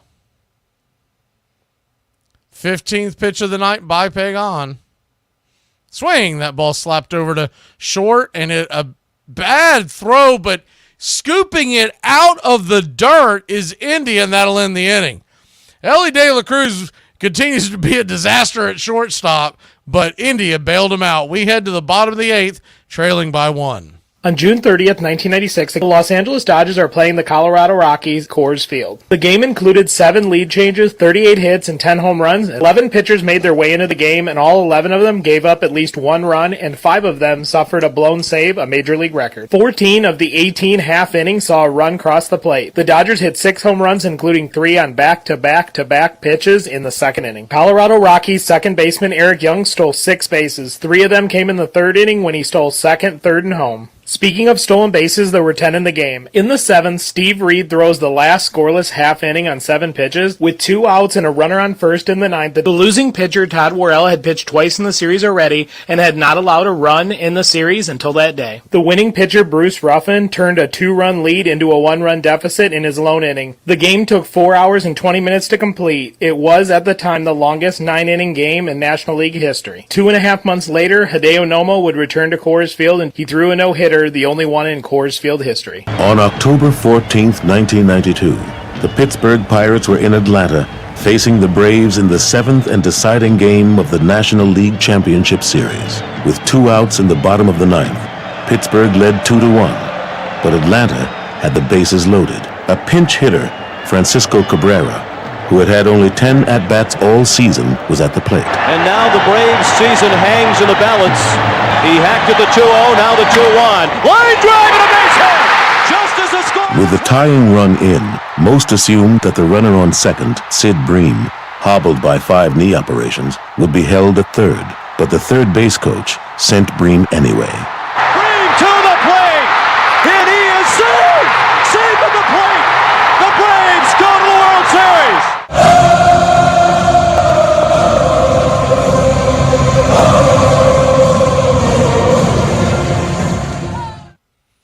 Welcome back to Braves Country Baseball.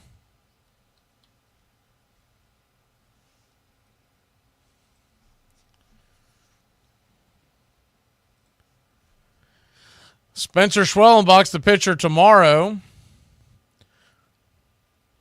Chris Sale on Thursday, but a good chance the Braves are going to enter tomorrow 2 games behind the Mets as they are up 9-1. And unless the Braves can scratch out a run in the top of the 9th, they got to hold him here. Time is just called. What is this?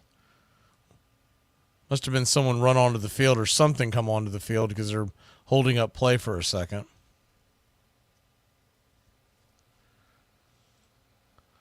Meanwhile, around the league, while they do that,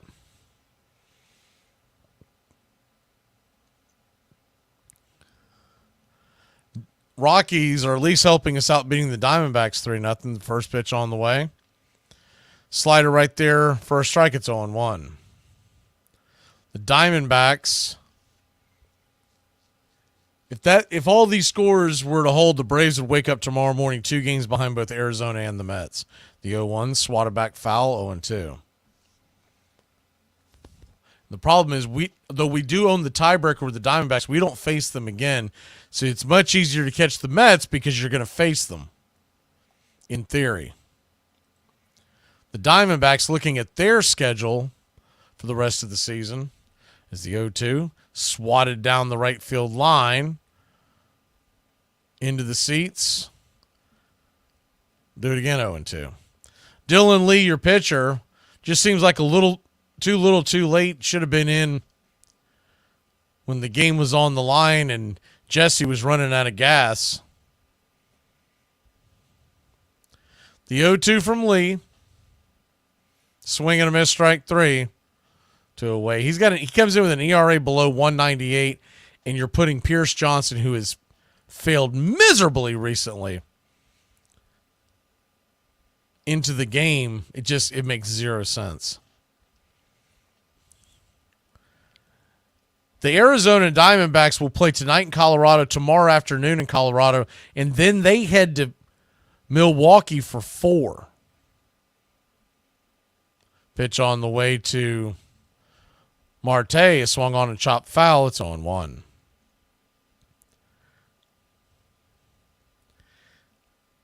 They go to Milwaukee for 4, and then the final week of the season, they're at home the entire week facing the Giants and then the Padres. The 0-1 swung on, chopped down the third base line, but foul again. We'll do it again. 0-2. So in theory, you can see where I'm going with this.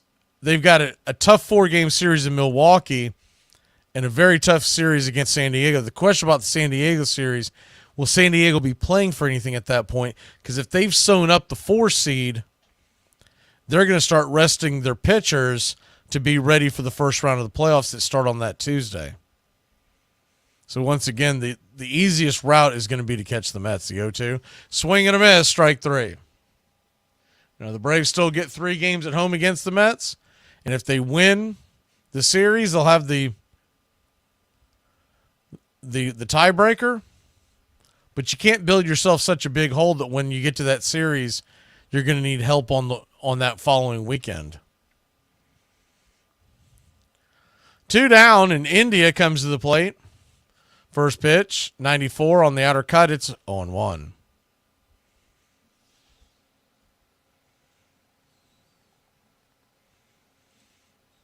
The 0-1. Brings it. Swung on. Chops it over to third. It's going to be a 5-3 putout, and that'll end the inning. Throw was a little off, but Olsen did a great job of tagging the runner going by. 3 up, 3 down, which you needed from Lee earlier in the game when we had the lead. But no, they went elsewhere. We'll be back in a flash.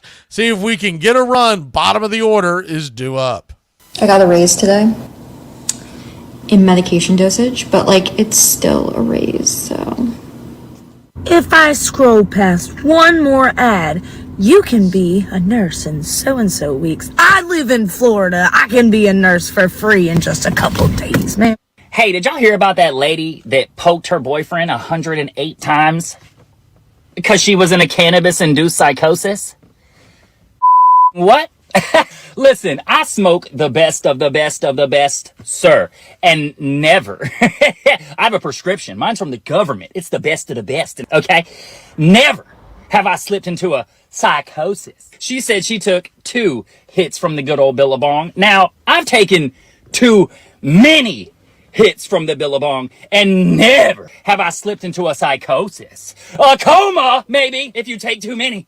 You ain't able to get off the couch. And do you know how much energy it takes to 108 times? What kind of weed were you smoking? PCP? History began on July 4th, 1776. Everything before that was a mistake. Hey, has anybody else thought to themselves how the hell we ain't ran out of phone numbers yet? Or was it just me? On September 6th, 1995, 5 months after the strike had ended, the Orioles faced the California Angels in Baltimore. Tickets for this game had been sold out for months. After 4.5 innings of play, the game was official. Cal Ripken had played in 2,131 consecutive games. It would be 3 more years before he finally took a day off. By then, Cal Ripken had played in 2,632 straight games. Braves Country Radio, your home for the classic call of Braves Country Baseball. Welcome back to Braves Country Baseball. Alexis Diaz will come on fireballer to close out the game. Does have a 4.22 ERA, so he can be gotten. But we're at the bottom of the order here, needing just one run. Whit Merrifield leads us off. First pitch on the way, 93 on the black. Right there for a strike. It's 0-1. The 0-1. His last 7 games, no earned runs and a .29 whip. He's been on fire. The 0-1 swung on, foul down the right field line. That'll be an easy fly ball. Out. Yep, they'll make the catch. In foul territory, 1 away.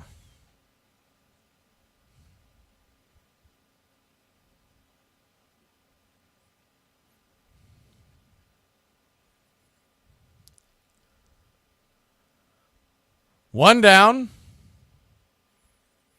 Gio Urshela due up. They're going to pinch hit Jared Kelenic, so he'll be coming ice cold off the bench. See if he can luck into one. Righty-lefty matchup. On deck, in theory, Arcia, but see what happens. First pitch, 94, misses high and out of the zone. It's 1-0.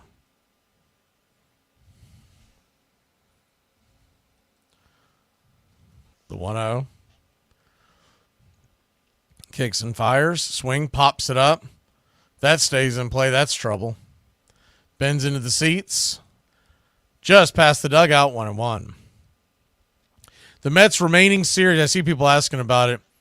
They play Washington tomorrow, and then a 4-game series against the Phillies, who have spanked them for years. So you hope that continues. And then they come to Atlanta for 3 and Milwaukee for 3. So they've got a tough road. The 1-1 up top, 1-2. If they do make the playoffs, they definitely earned it. So a 1-2 count.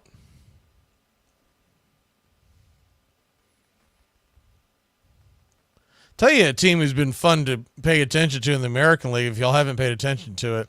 Stephen Vogt, the ex-catcher for the Braves at one point, is the 1-2. Swing, that ball's hammered down first base side, foul. He's got the Cleveland Guardians playing very well.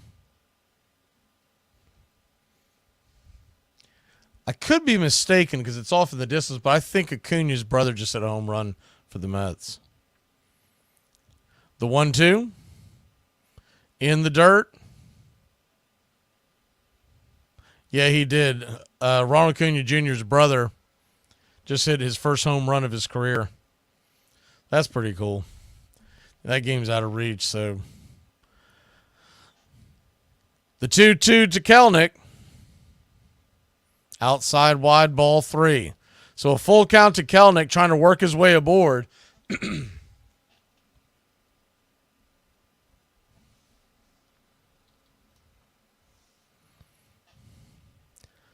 Braves trail by 1. The payoff pitch. Swing and a miss. Strike 3, 2 away.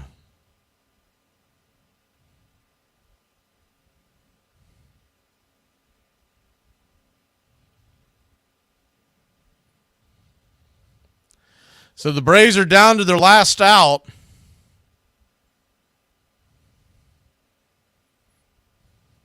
And they will let Arcia bat, so go figure that. Maybe they figure he's due. First pitch on the way, blew it right by him. It's 0-1. Diaz.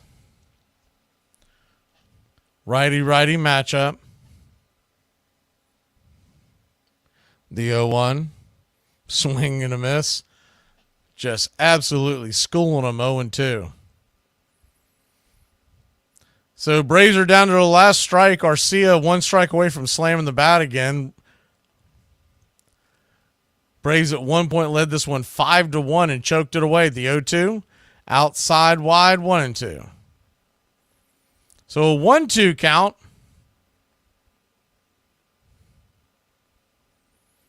Yes, Josh, Phillies and Brewers fans, because that'll finish the season. They're in Milwaukee.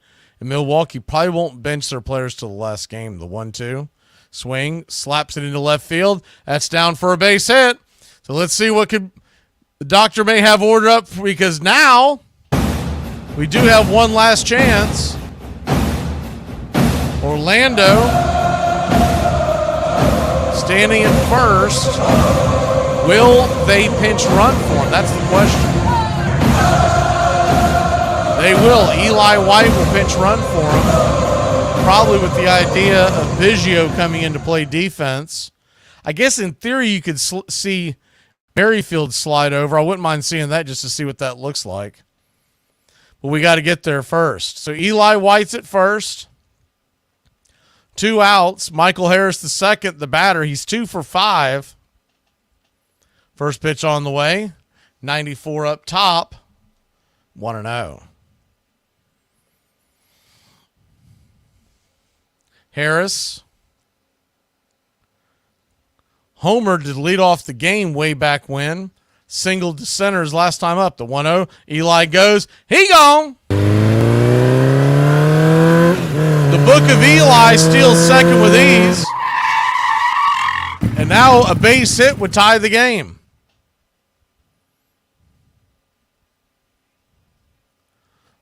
The 2-0 to Michael. Pitch on the way. 95 on the outer cut. 2-1.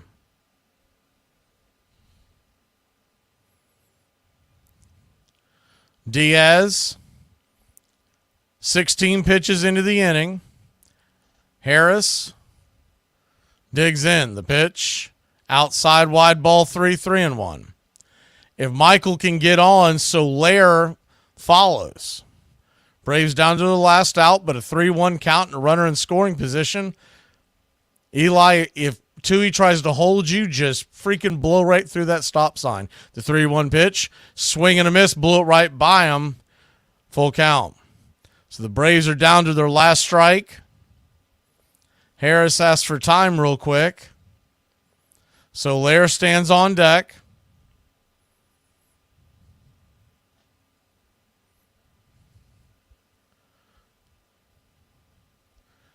Harris gets back into the box.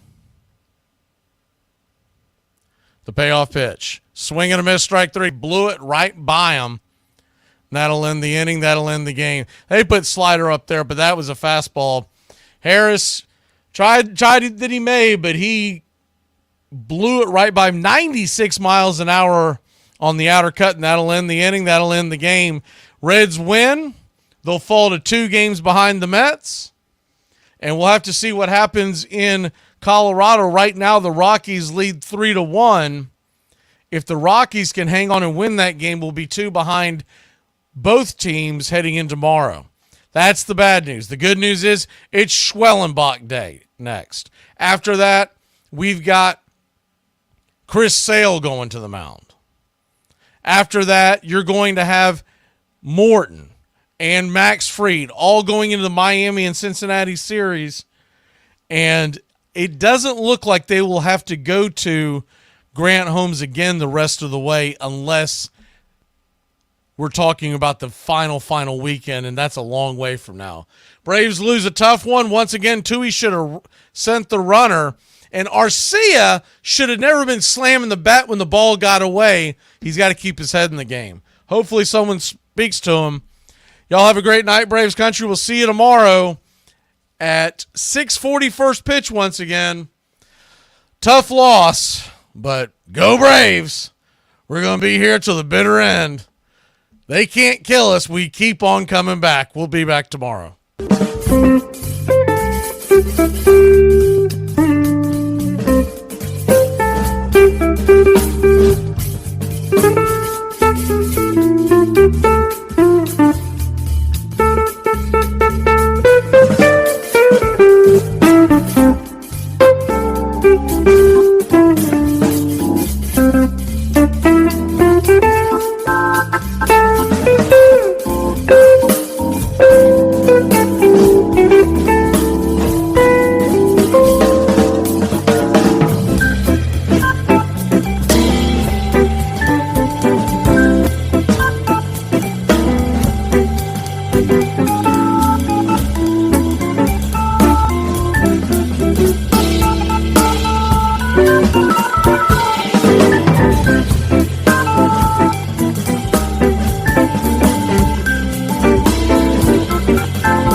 You're in Braves country.